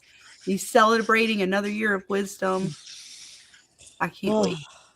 Another She year says older. she's an old folks. lady. She can't tell you don't look a day over 28 or 30, man. I get I it, hope Vic. I hope you're not older than that. I mean, younger than that. I No, should you say. guys are not a Well, day I'm over 22, 25. mother. Don't let the calendar tell you otherwise. I won't allow it. Dana, you're turning 25 this year. It's fine. I am. I can't believe it. You're 25. I'm so proud. I It's know. Like, you can actually get a vehicle now or something? What is it when you have to be like 25 or some shit? You can actually sign over. It's the second time I'm turning 25, so I we'll see. We'll see what specialties I get. Oh, is it like in what Titanfall when you reload your character or whatever? You have to do like the reset. Yeah, and you go back to the beginning, and then you get extra perks. pretty much. Sweet, I want that. Right, I want that. I know Mama's been doing something like that. She's being like Terminator. She's gonna come back and destroy us all. Hell yeah. I'm gonna be 145 years old in July. Nice. I'm telling you, when Mama finally equips like some kind of wooden spoon or metal spoon to like a hand attachment, we're doomed. Dana. Right, that's it. That's it. It's all over. Yep. God help us if we do something Mama don't like. It's all over. We're gonna be on our. I'm still terrified of that wooden spoon. I bet I would be too, because she seemed like the kind of mama that would break it on your ass if you misbehave. Oh yeah, I've had a couple. My brother's had more, but I've had a couple. Yeah, I don't know wooden spoons broken on my ass. That's not fun. I had a belt growing up, which I mean, either way, it ain't fun. Yes, Yeah, no, my mom's weapon of choice was the wooden spoon because we're Italian and we have a lot of them in the house, so there was plenty to spare. Yeah, hands, belts, and switches. Little sticks For off me, of is a whatever tree. they can get their hands on the closest thing next to them. Right. That's right, Taurus. We have snacks. The Dana's a Gemini. I am. I'm a Gemini. Yeah, Dana is a Gemini. I am a Scorpio. That's right. It's Gemini season, folks. It is. Coming on you, Dana. It's her time. Yep. But double the trouble. Oh, yeah. That's right. See, y'all get to see the good side of Dana. Y'all hadn't really got to see the other Gemini. No, they haven't. It's okay, though. That's a good thing. Side of the coin. Y'all ain't seen. I've seen it a few Dark times side in of the the back moon. room. Right. Yep. That was my grandmother's weapon of choice, was the chancla. She used to use that like a boomerang. Dude. It was like sometimes when I was a kid, I thought it would just come back and go right back on her foot. It was crazy, man. Mm-hmm. But Oh, yeah. yes. So right now is the end of Taurus, and it's going into Gemini. Okay. Yep. That makes sense. Taurus power right now, but it'll be Gemini's turn here real soon. The double-sided folks will be coming out. Yep. Yeah, that's scary. It's fine though. I'm happy where I sit in the calendar.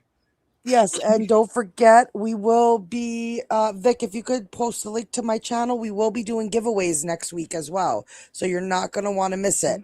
Got a nice cameo possibility for you guys. Actually, it's for Dana, but it's her birthday present, and it's for you. And it's crazy what Dana works out sometimes, but we got some bits worked out, and Dana's got a nice present coming her way from a special someone.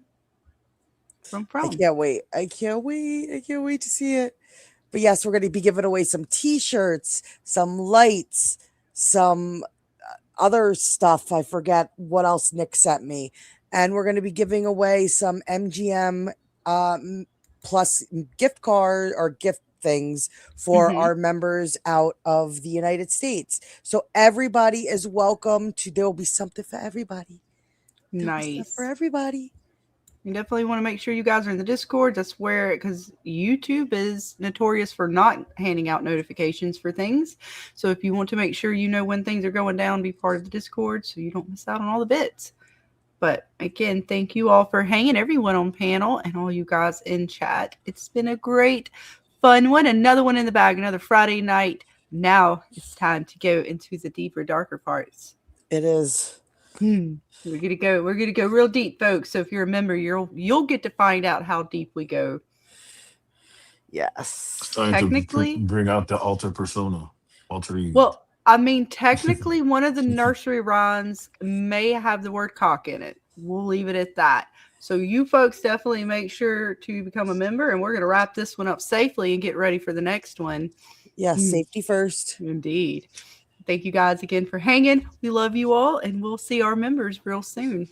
Bye, everybody. Bye, guys. Bye.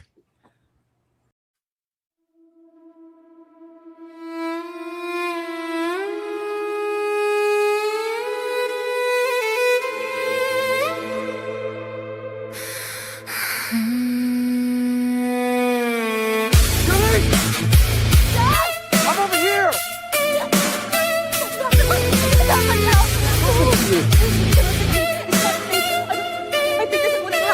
The man in yellow, quite a calm and violent fellow. What's with the stick, the dress and the case? Do any of those things get you out of this place?